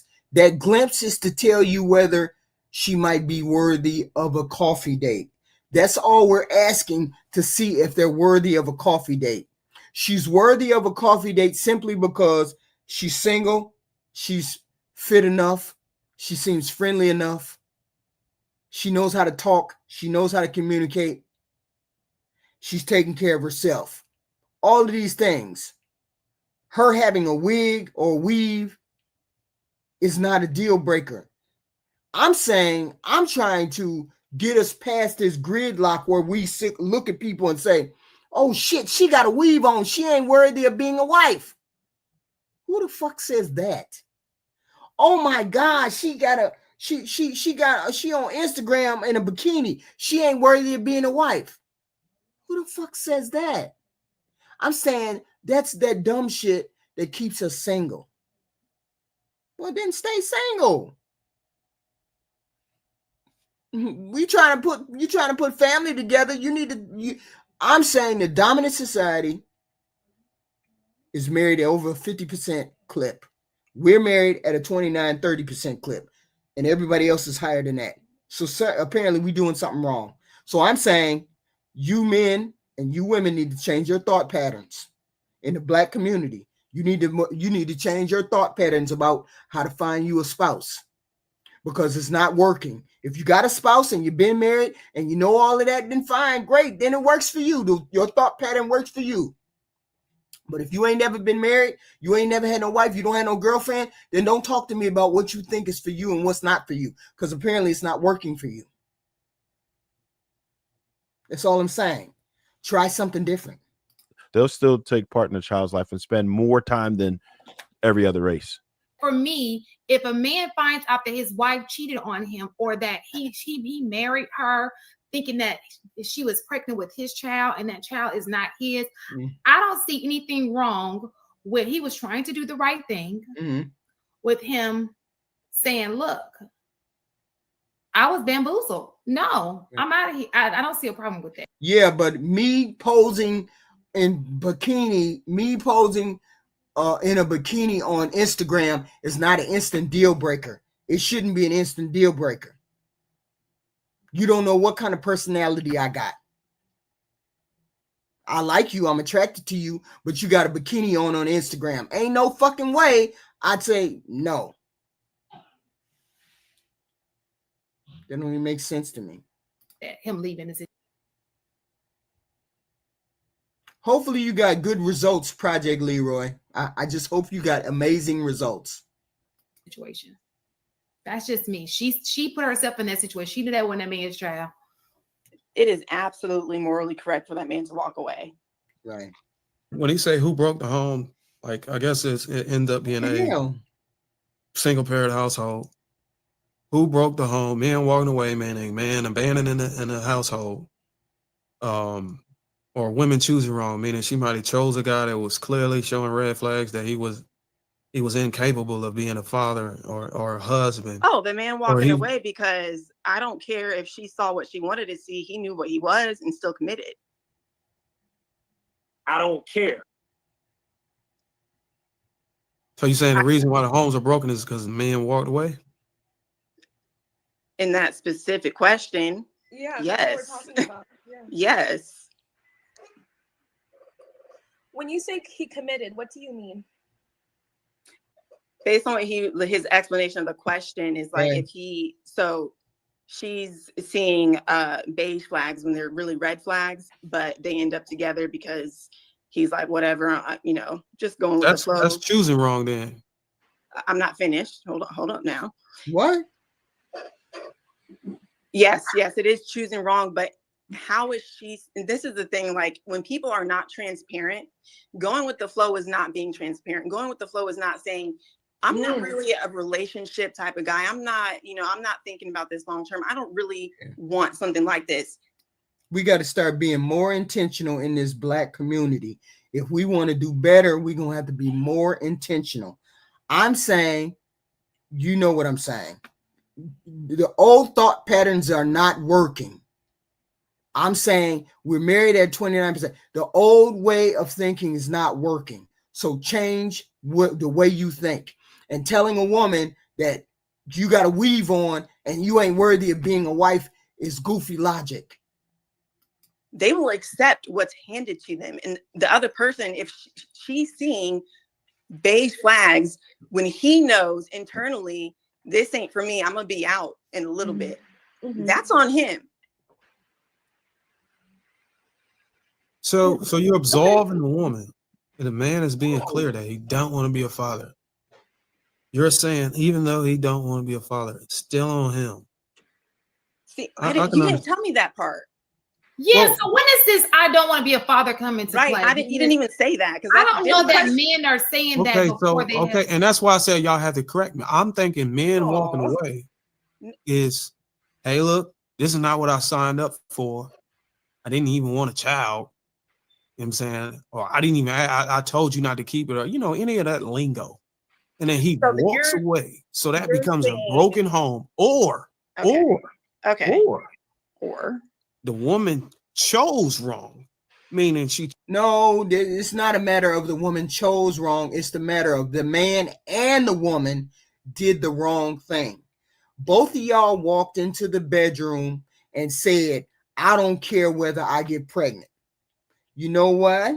Because he didn't have a condom and she didn't have birth control. To me, that's how it sounds. When two people come up and the baby is a mistake, that tells me you went into the bedroom and said you didn't care whether she got pregnant, and you went into the bedroom and said you didn't care whether you got pregnant. Okay. That's what it says to me. It's accountability on both sides for that. Chose a man that clearly wasn't capable of being a father. She expected him to grow into this. But that's the whole thing. Women don't pick men thinking that they're not capable of being a father. Women have children because they know that they're capable of being a mother.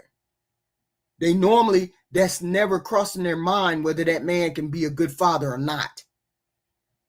Women just deal with what they got to deal with. Potential, and he didn't grow in, and she pulled the kid away and packed her bags up. I hate when men get on here and say, "Man, you chose wrong. You chose a shitty man." She didn't choose a shitty man. The man is not shitty. The man is just a human being, just like her. And they both made the wrong decision to not have condoms on. That don't mean the man is a shitty man. It don't mean the woman is a shitty female. It's just two human beings making a mistake without using condoms. That's all it is. It don't mean she chose a shitty man. That man ain't shitty. Up and left because she didn't make a proper decision. She didn't use a proper discernment to make a educated decision on whether this man, you should be making a family with this man. So that is on her. So, and then now that you know those two instances, who broke the home? The woman. Bingo. Darwin, no, he'd be crazy. The whole point is he has a point. It's on both. It's on both of us. You know, but it's the narrative that we have, that we choose a shitty man or he chooses a shitty woman. Sometimes you do, but most times we do not choose shitty partners. They're just not ready for the responsibility of being in a relationship or being a father or being a mother or whatever, but they're not shitty human beings. I'm not going to go with the shitty human being deal because most of us are not shitty human beings. Most of us are in the middle. And when they say that, it's like, okay, I get it. You want to shift the blame off one person. Both of us got to take accountability. Both of us do. It is what it is. But that don't mean he's a shitty person or she's a shitty person. And there are shitty people out there. I get all that. I get that. I get that. But people make mistakes. Some people are not meant to be together. But you're supposed to take the time you're supposed to take the time and look at the person that you get pregnant by. Take the time and look at who you might get pregnant by. And then decide whether I really want to be in a relationship with that person for 18 years or not. And I believe if people stopped and said, okay, Do you mind having sex or not? Because you're going to get pregnant. If you get pregnant, you know you got to have a baby by this person. A lot of people would decide, no, I'm finna use some kind of protection. But we get caught up in the moment. We get caught up in the X, Y, and Z. And then we end up with a baby that both or neither one of them want to have. Okay. I don't know how we gonna ever get past this. Was there a home to begin with? Shout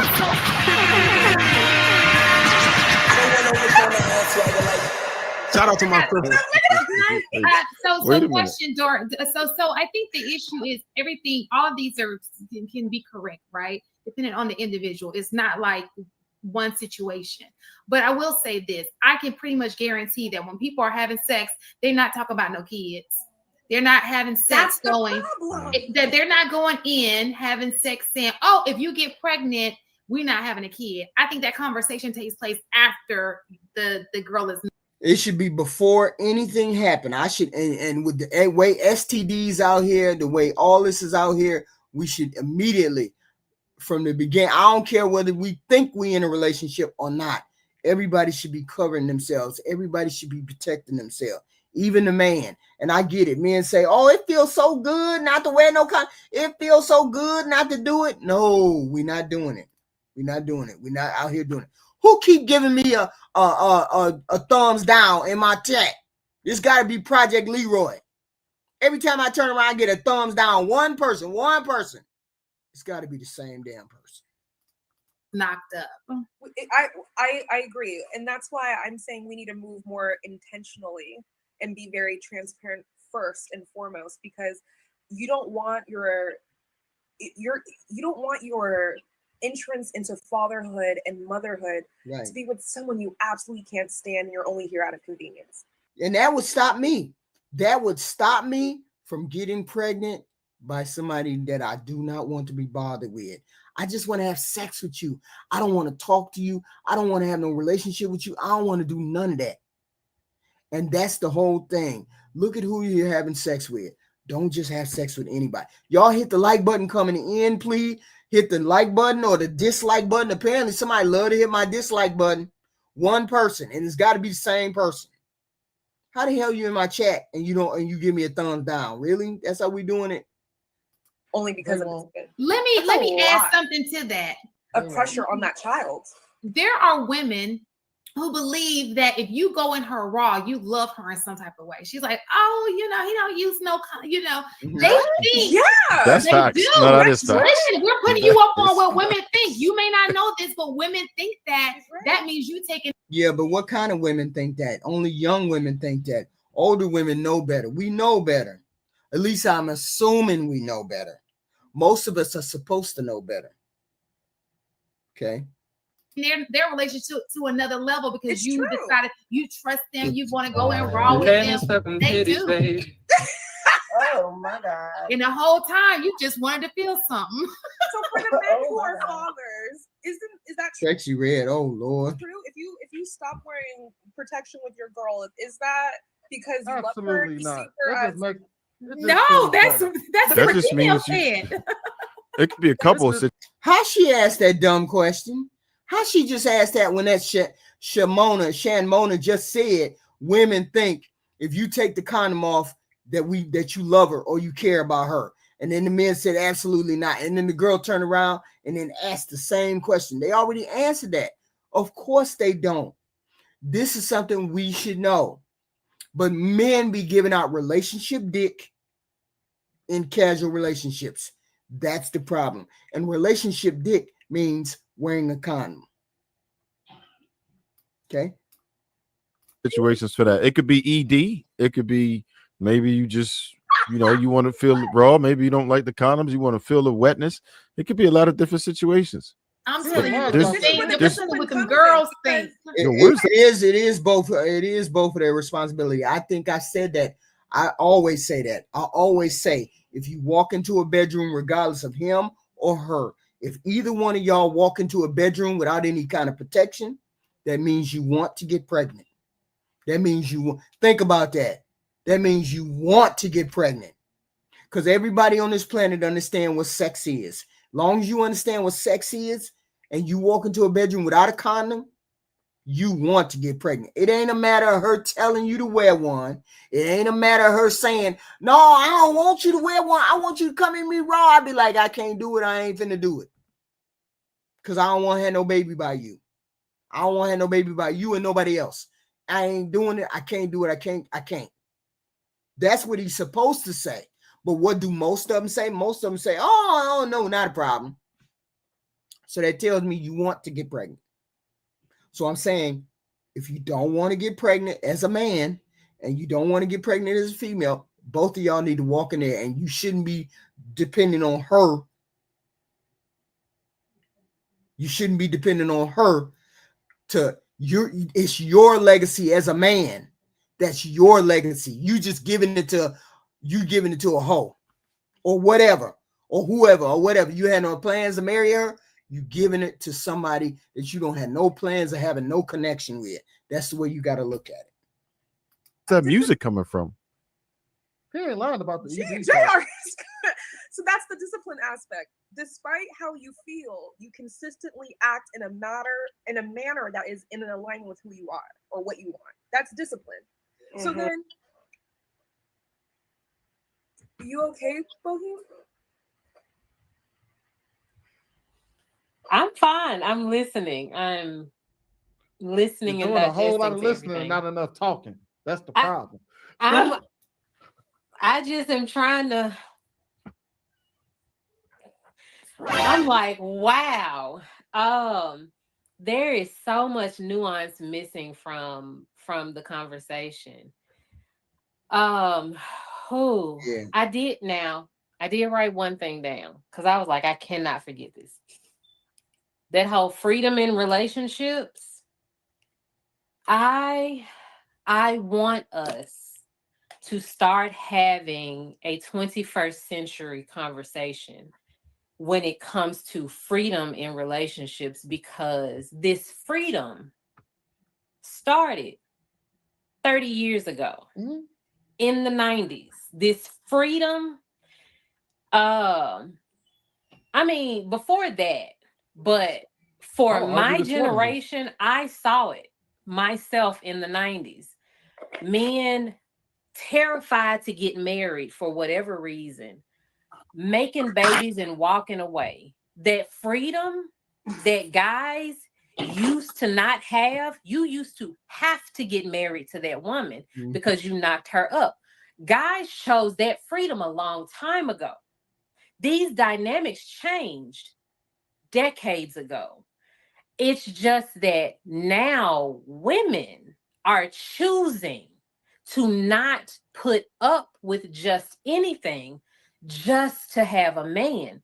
We are requiring men to be better people. Otherwise, we would just rather not deal with you.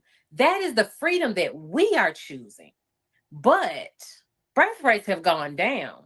So women are not choosing wrong. If in fact you have a choice, you got a bowl full of strawberries, but 90% of them strawberries is moldy. You don't have much to choose from. Choose wrong. You choose something, but carry it. And a lot and some of those, let's think of some of those strawberries being moldy on the end. Makes perfect sense. What she's saying is men say women choose wrong. No, it's shitty men to choose from. That's what she's saying. The bowl has 90% of shitty men, and you only got 10% to choose from. That's what she's saying. Inside. So the outside looks real appetizing. But once you bite into it, that is when you find out that they moldy and bad. That is not choosing wrong. That is the outside looking good, but the inside being bad. But you have to get to the inside first. And you cannot vet liars and manipulators. I really want us to understand that. We are not choosing wrong. We are choosing what. No, I don't think they're shitty men. I think people make choices that put them in the category of being a Pookie and a Ray Ray or whatever. Like I said, it's 5 things to me. It's 5 things that men do that make that put them in the wrong category or put them in a category for a woman.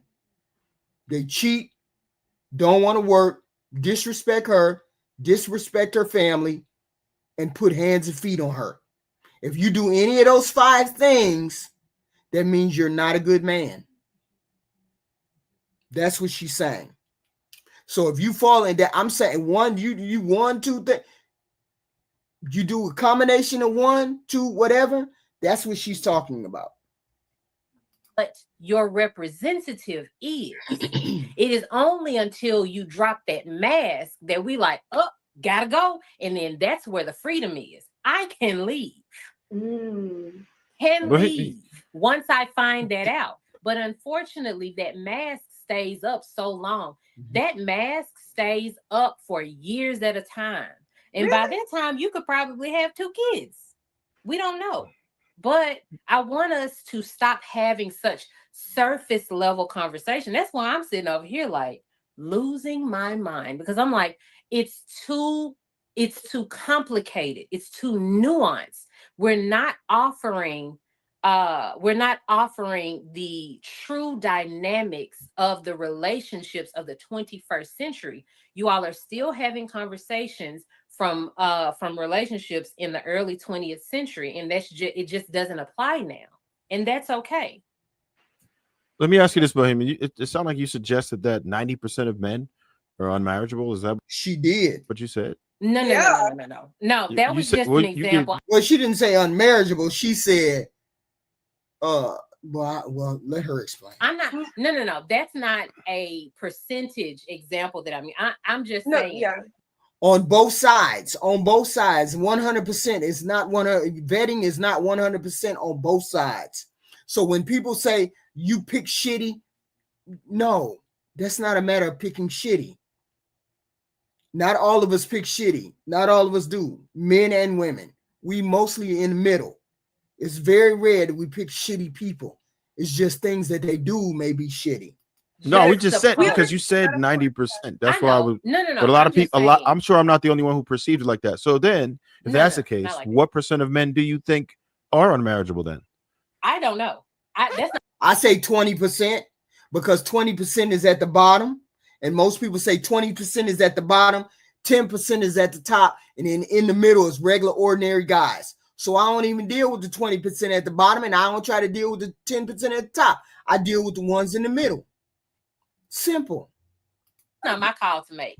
Once again, it's you gotta have a range. And the only reason I say that, I don't want to give a number, because like I said, there are too many men leading with representatives. So I can't say.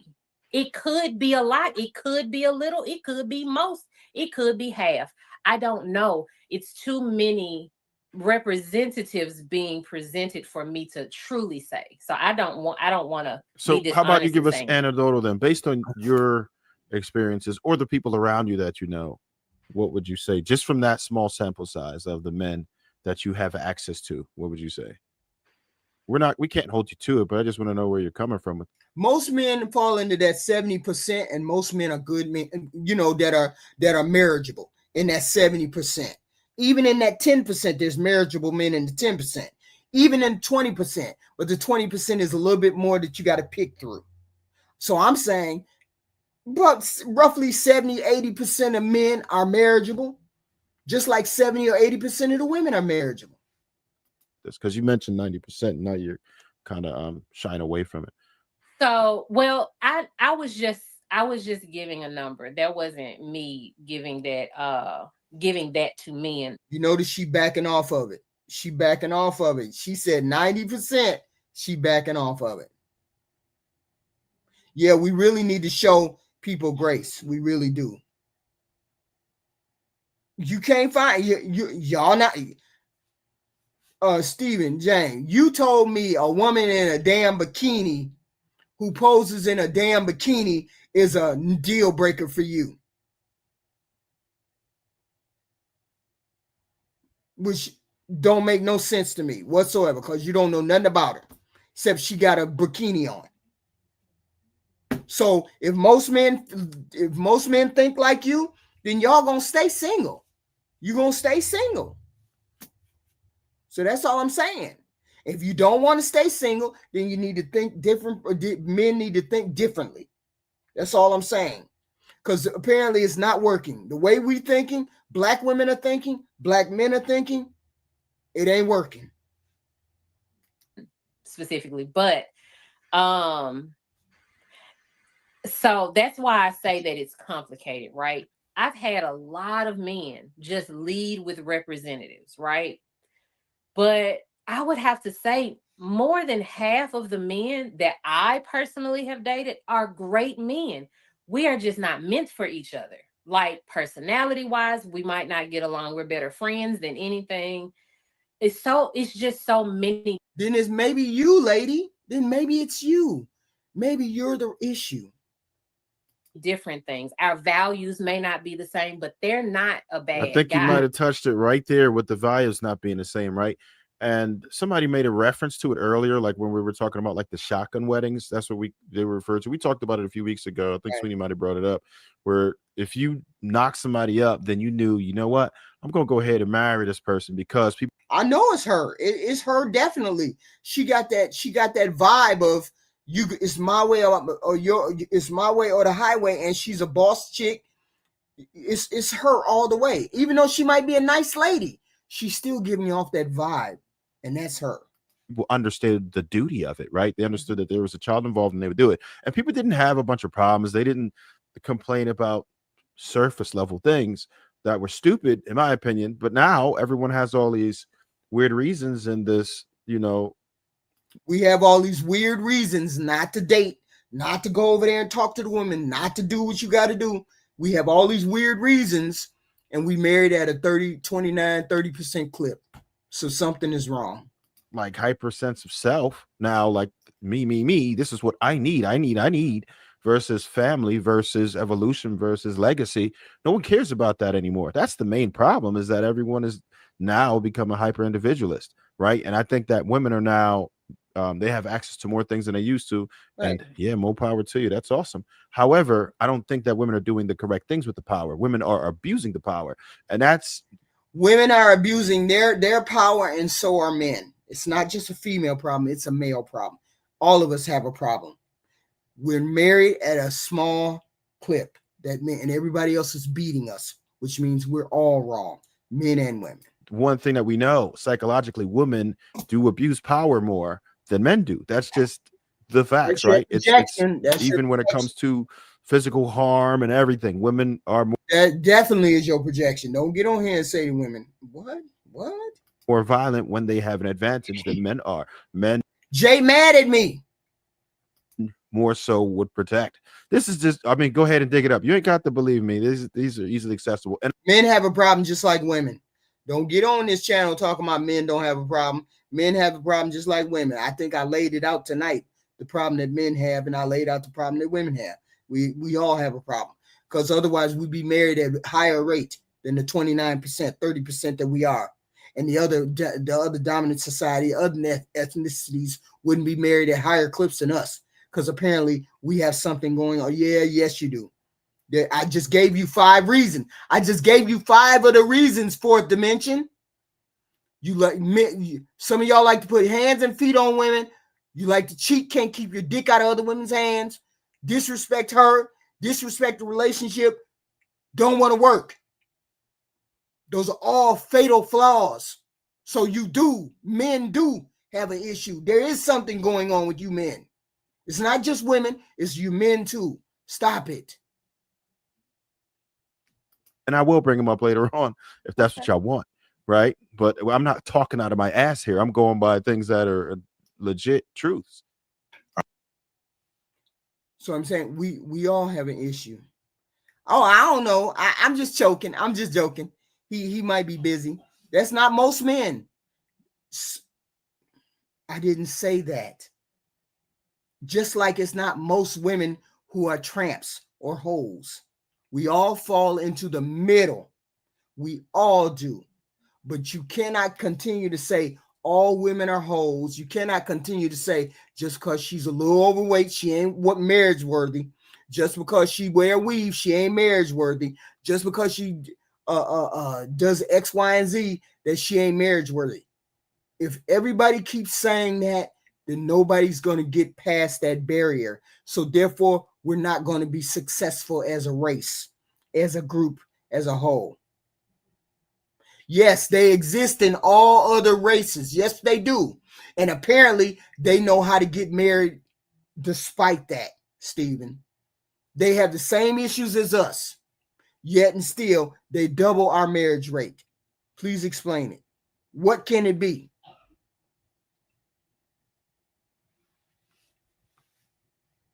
Okay, so I don't know.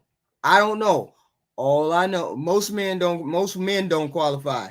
If that's the case, then most men don't qualify for a dimension. If most women don't qualify, then most men don't qualify. And now we need to start qualifying. That's what I'm saying. We need to start qualifying. And the only way we can qualify is to change our thought pattern, to change the way we think. Women need to stop thinking you can't protect yourself. You just need to be out there having sex. You can't be out there having sex. Okay? You just can't be out there having sex. You got to protect yourself. You have to protect yourself. Men, you can't be out there randomly. When you get a woman pregnant and she's your girlfriend or whatever, marry that girl. Don't run nowhere. Marry that girl. Are you on here now? It's me. I'm trying to use my phone. It's me. Okay. Can you hear me all right? Yes, I hear you just fine. Okay. Girl, you done did it. You done made me call into the show. Okay. So I was in and out a lot, most of the show or whatever, but I side with you, which I admitted in the chat, about the accountability about procreation on both sides, right? Mm-hmm. I don't agree with this young lady saying that the majority of men aren't marriageable, dateable, whatever. No, I don't believe that either. So everybody's experience dictates what their viewpoint is. So if people are saying that all men are this or all women are this, that just tells me that that's who you've had in your circle. Mm-hmm. Period. Because if you can't find somebody decent to talk to, maybe you're trying to speed up the relationship or put something more into it than what needs to be put into it. Maybe it's a relationship for you and not for them. Mm-hmm. Why the marriage rates is so much higher for other nationalities than Black? Yeah. I think me and Rain talked about it, is that there's multiple factors that go into that. And so they the same as us. Right. But somehow, some way, the impact is different on Black Americans. How that is, I don't know. I'm not a college professor. I don't have the stats on that or whatever. But for me, it would start by what is being taught to male and females in the home by their parents, and what is the dominant culture. Here's what I mean. White kids, they can act Black by trying to rap, trying to dress like Black kids, talk slang or whatever. They might even have a lot of Black friends more than they have white friends. Mm-hmm. But that kid's parents will look at him and say, he's just going through a phase.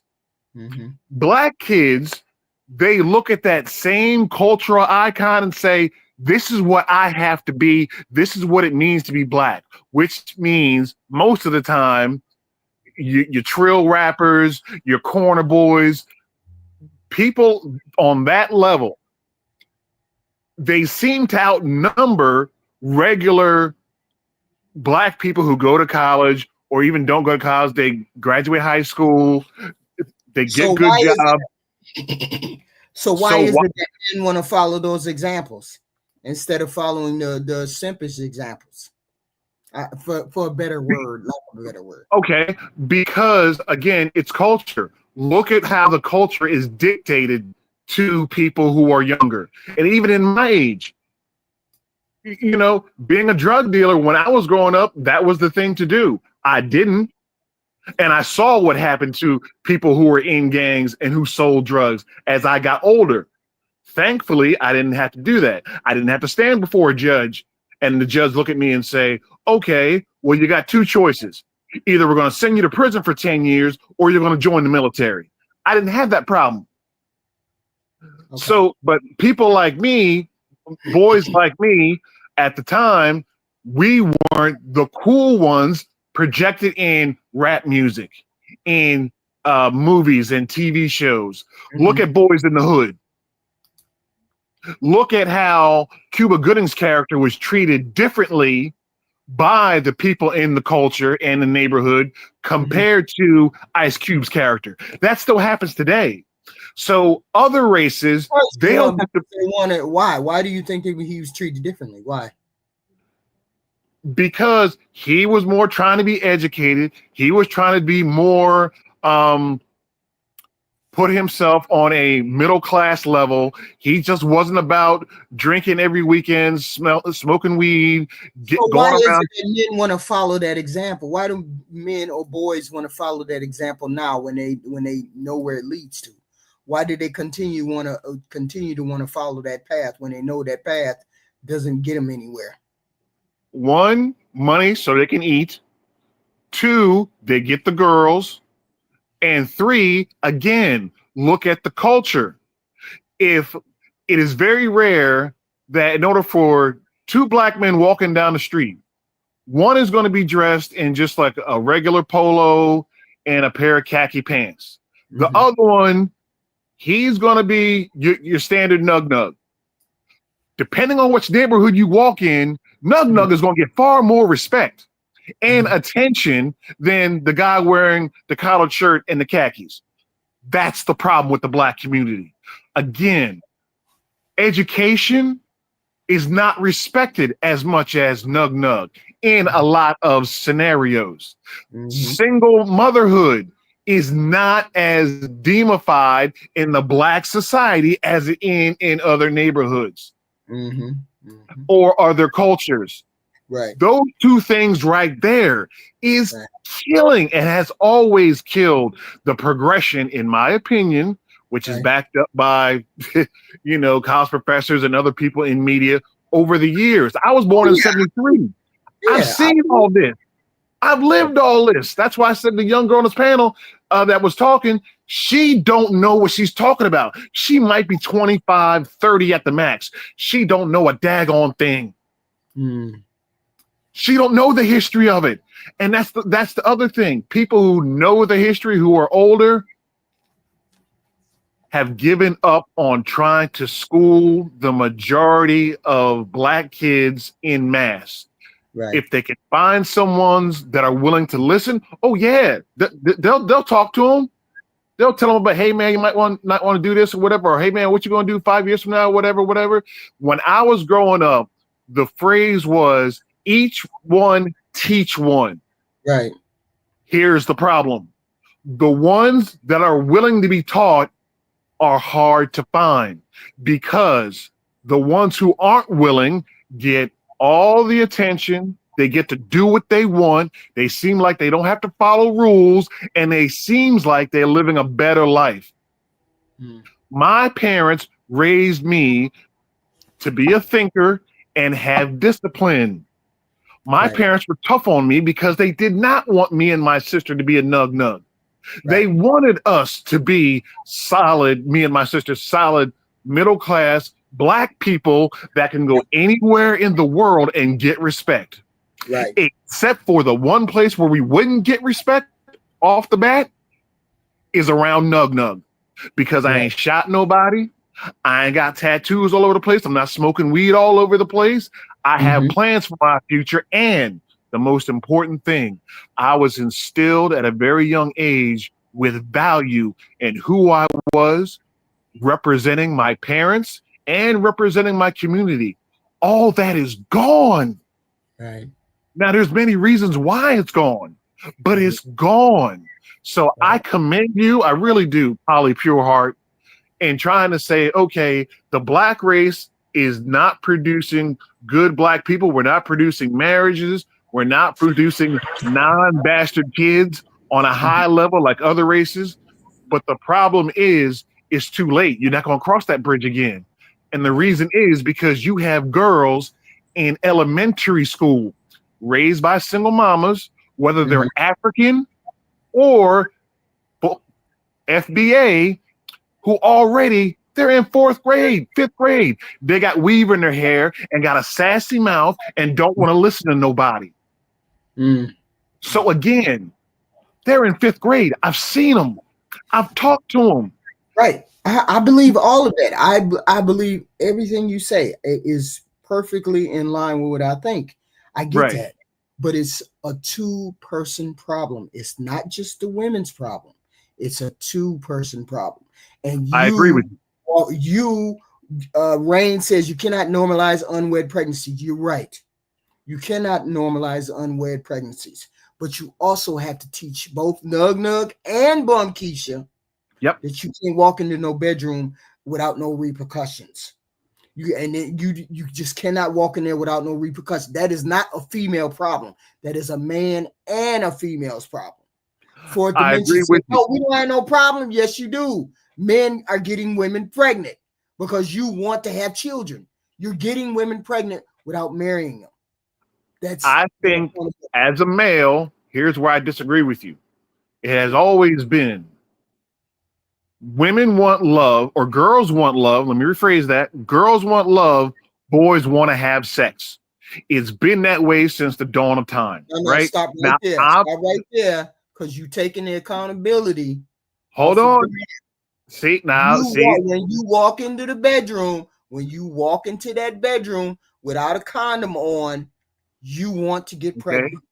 So that's your accountability. When she walks in there and she don't have no protection, she wants to get pregnant. So it's both of your responsibility. It's not just hers, it's yours. When you walk in there without a condom, you want to get pregnant just like she wants to get pregnant. Let me finish my scenario. Let me finish my scenario. So that girl, she has her mom, her aunt, older sisters, women down the street that have probably told her, hey, don't deal with boys, or don't get close to boys, don't have sex with boys, blah, blah, or men ain't ish her whole life. That does not stop her from, of course, dealing with boys. Instead of the mom, the sister, the aunt, the whoever, because I'm going to get back to the men in a minute, saying, okay, you just turned 12, we're going to put you on birth control. Being a man has nothing to do with that. That's got to do with the girl and her mom. That's her accountability. Okay, now let's get to the dudes. Let's get to the boys. What should be told to the boys is, hey, wrap it up. Use a condom, because I grew up in the era of AIDS when it first came out. There's stuff out there that they ain't got no cure for, and never trust a big booty and a smile. Right? They made a lot of money off of that record, right? So that, and also you don't want to be 14, 15, 16-year-old boy and get a girl pregnant. You got no job, you got no car, you living with your mama, and everything that you're going to make, even though you don't have a job yet, 50% of that check is going to go towards you raising that kid. That's what it should have been told to him, right? So I'm not saying that either side shouldn't take accountability. Now, for grown folks, now here's where we cooking now. For grown folks, like you said, ain't nobody dumb around here. Dogs have sex and have puppies. Roaches have sex and have whatever they have. Humans, you have all forms of birth control. Males have condoms, females have multiple arrays, right? So I agree with you. It's on both of them. But the problem is the males don't really feel consequences because, A, if I get a girl pregnant and I'm selling drugs, I ain't got to worry about being put on child support anyway because I ain't got no real job. What they're going to do to me that I haven't been done? They're going to threaten to throw me in jail? I've been there 3 times this year. Mm-hmm. For the girl, no consequences. What's she going to have to deal with? What does she get for just being pregnant? She gets help from the state. Right, but here's the male, thing. the male gets nothing. It's only like 20% of black females on financial aid or and that's fine. That's only 20%. The bulk of them do fine. the only thing. So I'm saying, yes, we're all adults. So what needs to be said to the men? Okay. You walk into the room without protection, you want to get pregnant. That's your accountability. As an adult man, as a young man, that's still the same message. You walk into the room without a condom, you want to get pregnant. Just like if she walks into that room, they're both the same message. The message doesn't change. The message never changes. That's how you take that accountability. Because I hear a lot of men, well, she the one got pregnant. She the one is what is it called? The accountability or the pressure is on her. No, it's on you too. Because then you don't want to hear nobody talking about child support. You don't want to hear nobody talking about you got to pay me money to help take care of this kid. You wouldn't need to hear any of those things.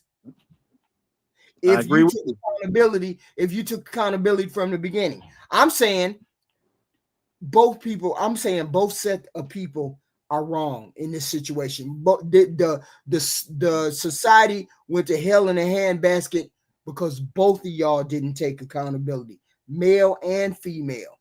You know what happens when you shoot shit from your dick? You know what happens. Yep. You gave her your sperm. You gave Bum Keisha your sperm. So therefore, you need to take accountability for doing that. Okay. And she needs to take accountability for her. Okay. So it's both of y'all fault. It's not more hers than yours. It's both of y'all fault. This is the lesson I'm trying to get across. You're giving your seed away to somebody that you don't want to make your wife. You gave her permission to keep your sperm, which means you abdicated your responsibility the minute you came in that woman and did not take accountability for covering up to Johnson. This is what needs to be taught to men these days, because I've been on panels and it's been in the last few months that I've heard men say, oh, well, the bigger burden is on her. It's up to her to wear birth control. It's up to her to not. No. As long as we have men and women out here talking about it's on her because she's the one who has to carry the baby, as long as we got people out here saying that, we're going to be stuck right where we at. And I heard men saying that same thing a couple weeks ago. Oh, no, she's the one that carries the baby. It's her responsibility. No, it's not. So we're going to be stuck right here as long as people don't tell men you're responsible too. Don't run from it. It's your accountability too. Well, that's why when I hear a person say, oh no, she is her, she has the bigger burden. She's the one got to bring the baby home. She needs to make sure to take accountability for her thing. No. When I hear men say that, then I know we're still in trouble. And that's why if I ever heard some guy say that, I don't know what panel you're going on or whatever, but if I ever came up, I would tell them the same thing I told you. Every cop is responsible for every projectile, every bullet that comes out of their gun, no matter where it goes. Right. If it hits somebody innocent, you in trouble.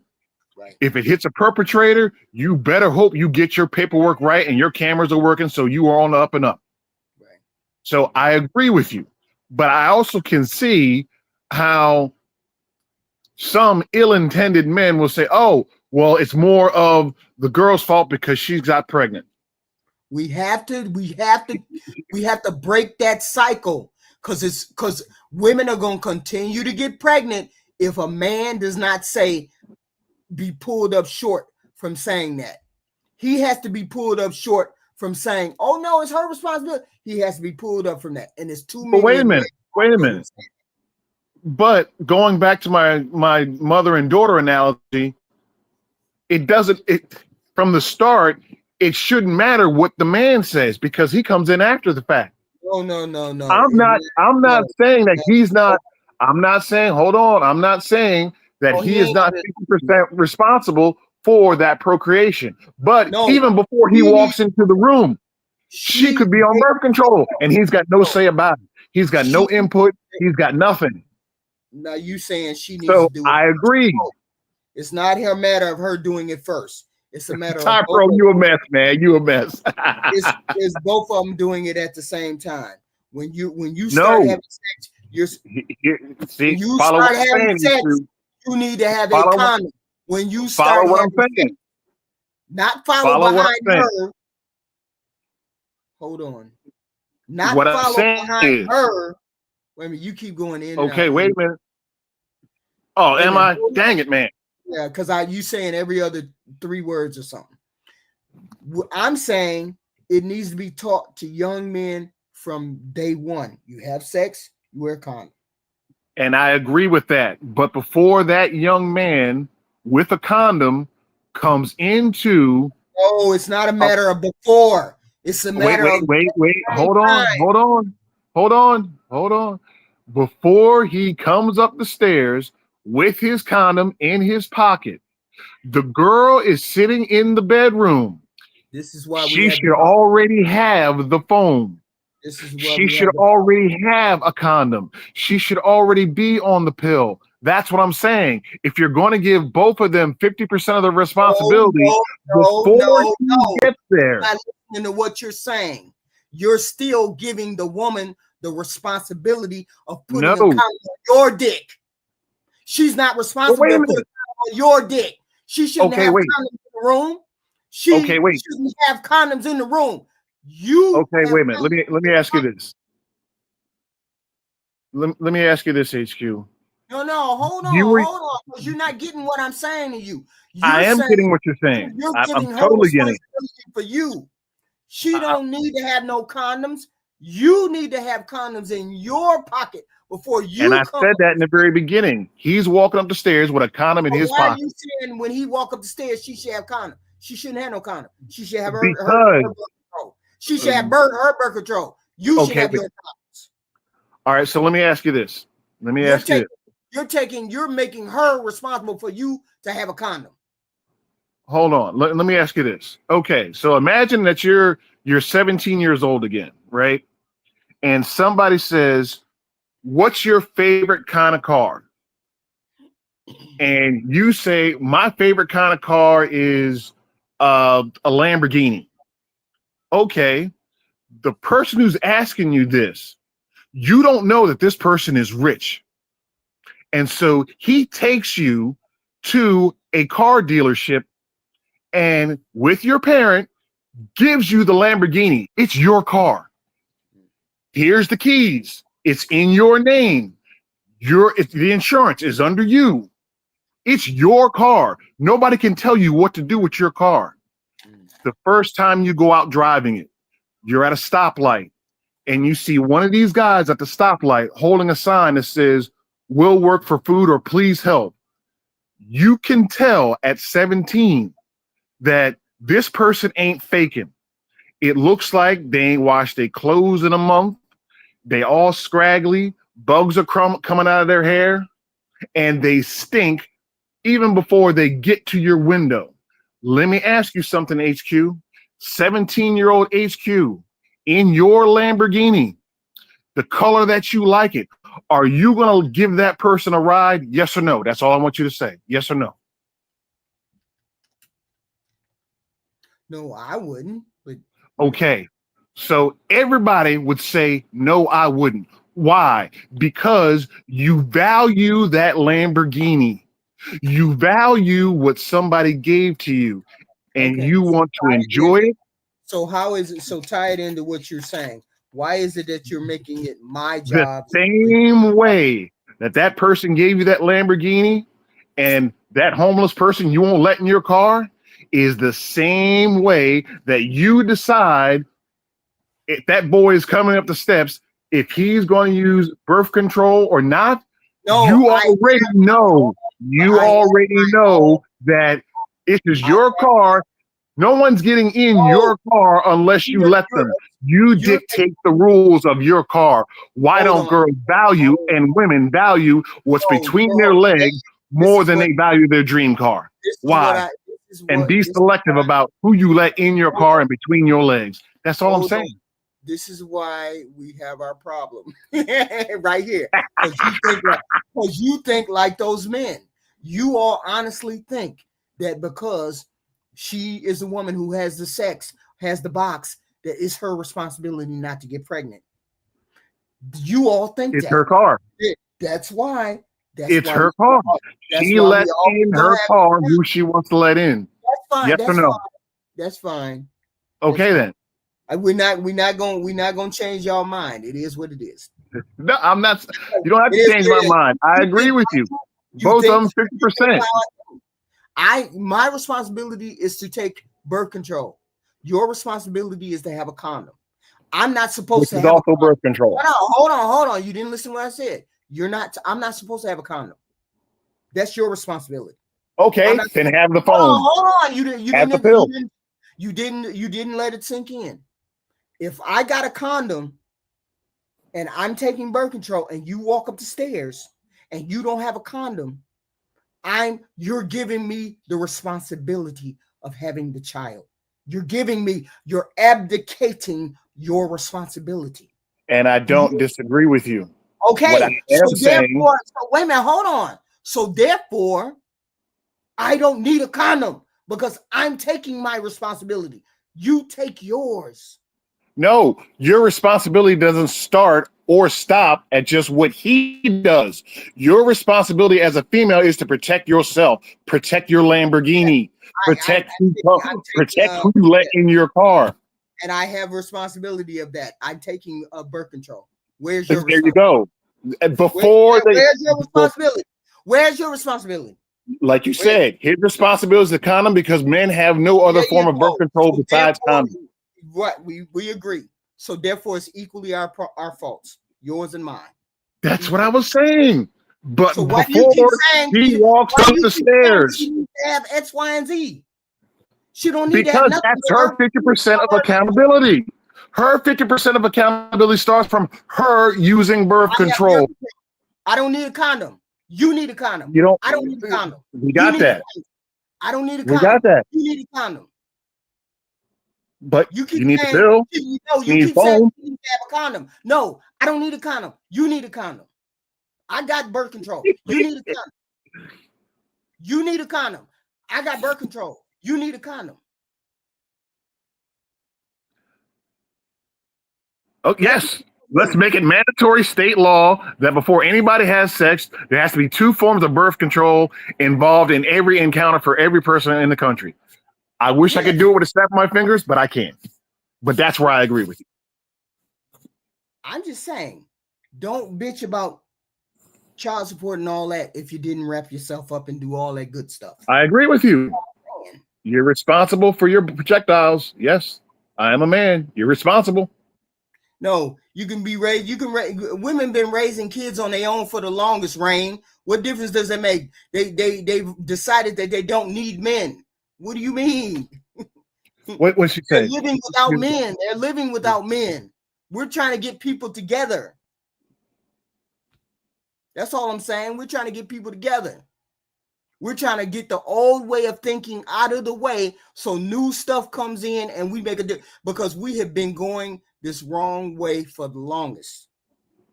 I'm saying stop thinking the way you've been thinking and think on new ways to get relationships together. So when you walk into a room and say, I'm not going to wear a condom, I'm just going to let her have my baby, I'm going to just get her pregnant, I ain't going to worry about it. There's responsibility.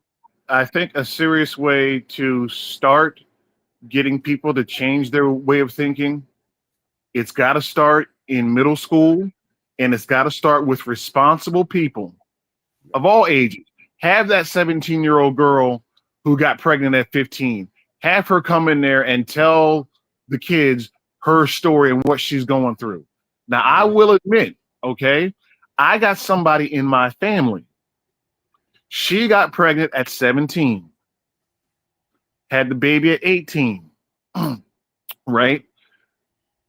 Everybody was telling her, her mom and her grandmom and me was telling her, don't get knocked up, 2 forms of birth control. But she thought that she was in love. And she thought that this boy that she was in love with, that they signed up to go to the same college together, they were going to be together forever. And I said, if that's true, you don't have to rush to have a kid now. Use birth control, use condoms or whatever. Everything will be there. She didn't listen, okay? She had the kid, had a little bit, had problems growing up or whatever, but she had a supportive family. She graduated college. She has her bachelor's. Her daughter now is going to college. The father never really was a part of the kid's life. Everything moved on, right? The world spinned on. Right. But to have that person come back into schools and say, yeah, I thought I was in love with this boy. Another girl who was in those girls' shoes. I thought that it wouldn't matter. I didn't think about I was going to be a babysitter. I was going to need a babysitter. I didn't think about, hey, this changes my plans to go to college. I didn't think about, hey, I can't go out with my girlfriends anymore on the weekends until the kid gets old enough to where I can do that. Yeah. That's the only literal way that I can think about. Yeah, I wish I could go to school. I wish I could be one of those people that, you know, opened up a clinic, opened up a neighborhood clinic, and then I would be able to teach birth control, give people GEDs, do all that kind of stuff. But I'm just not capable of doing that. No, I got and there's too many of them. There's too many of them. I mean, when I was younger, I was asked to be the director of a neighborhood thing, but I chose to move. My husband Philo moved down south, and I chose to move down south instead of staying there to become the director of it was a YMCA or something like that. I can't remember, it was years ago, but I was asked, did I want to go over and be the director of that Y, and I was like, no, I'm moving down south with my husband. So I wanted to make that kind of impact when I was younger, but we really, really, really need that impact today. We really need them to. What do you think of them bringing birth control, bringing some kind of reproductive information back into the schools, at least a class? They already have it. They do? They already have it. They have it in middle school. They give out condoms in middle school. Not middle school. They already have sex education. High school. They already have it. Yeah, they already have it. I had to contact the schools then. I want to see, because girl, this is 2025. No, they've been had that. Oh wow. Oh yes, they already have sex ed, and they already have. They were giving out condoms, after I graduated, and that was in '92. Oh wow. Okay. Because they were trying to, stop from happening then what's happening now. Okay. But the problem is now is that society is so much more different. Everything is more accelerated. And let's be honest, the moral standing for the Black community, do you think that it has elevated or de-elevated? And that's the problem. Yeah. We got it. And I got to think of something, because it's so it's so disheartening. Why aren't they listening? Why are they not listening? Why are they not listening? Okay. I think 2 reasons. Don't get pregnant. I think 2 reasons, HQ. And I have worked around these 13, 14, 15, 10-year-old girls for a little bit in my recent history. And when I say it starts in the home, if the male or the female is not taught self-respect and values, if they are not taught how to care about themselves, why should they care about anybody else? I get that. For dimension, I didn't go to school with boys. I didn't go to school with boys until I went to I was in senior year, and that was only because I went to all girls school all my life. Right. And then senior year, I told my mom I wanted to go to school with the boys. 1 year, can I go to 1 year, 1 semester with the boys, at the other school on the other side of town, right? And so my mom let me go for 1 semester. I went for 1 semester, and she was like, nope, going back over here and graduate, graduate from the Catholic school, because it was a Catholic school, wore dresses and uniforms and all that other stuff. And so I never really went to school with boys until I was in college, really. So, I mean, it might be a good thing. I don't know whether separating the sexes would be a good thing, or what do you think? I was just thinking, I just saw that. And my question for Fourth Dimension is, number one, salute to you, sir. But that separating boys and girls, do you think that should be done majority, since we are Black people, in the Black community first and foremost, or no? Because the dominant society wouldn't let us do that. Well, I'm not asking about that. I'm saying, does he think, or you think, don't worry about if they let you do it or not. Would you do it? Black community, boys and girls go to school separate. Yes or no? When they hit a certain age, when they got in high school, I think it would be, if they got into high school and they can concentrate on their studies, concentrate on school, have male teachers, have male Black teachers, role models, do the things that normal dominant society does, but you do it as a Black male in that school, and then you only have time out to date when it's X, Y, and Z, then yes. See, dang it, something's wrong with me. I agree with HQ. Dang it. What the heck? I gotta go have a drink or something. I'm running the fever. I gotta go eat. All right, girl. Thank you. It was a good discussion. Hey. It was a good discussion. I wish we could do more. I wish we could do more. No. Look, I'm missing out on my baseball game. I'm missing out on SBC. You done pulled me into your realm, HQ. Well done. Right. All right. I'll talk to you later. Bye. Shout out to the lamp. All right. Bye. I thank y'all for coming out. But we got to do more. We got to do more. I just want to open up the discussion. Y'all hit the like button coming in and out, and I will speak to you all a little later.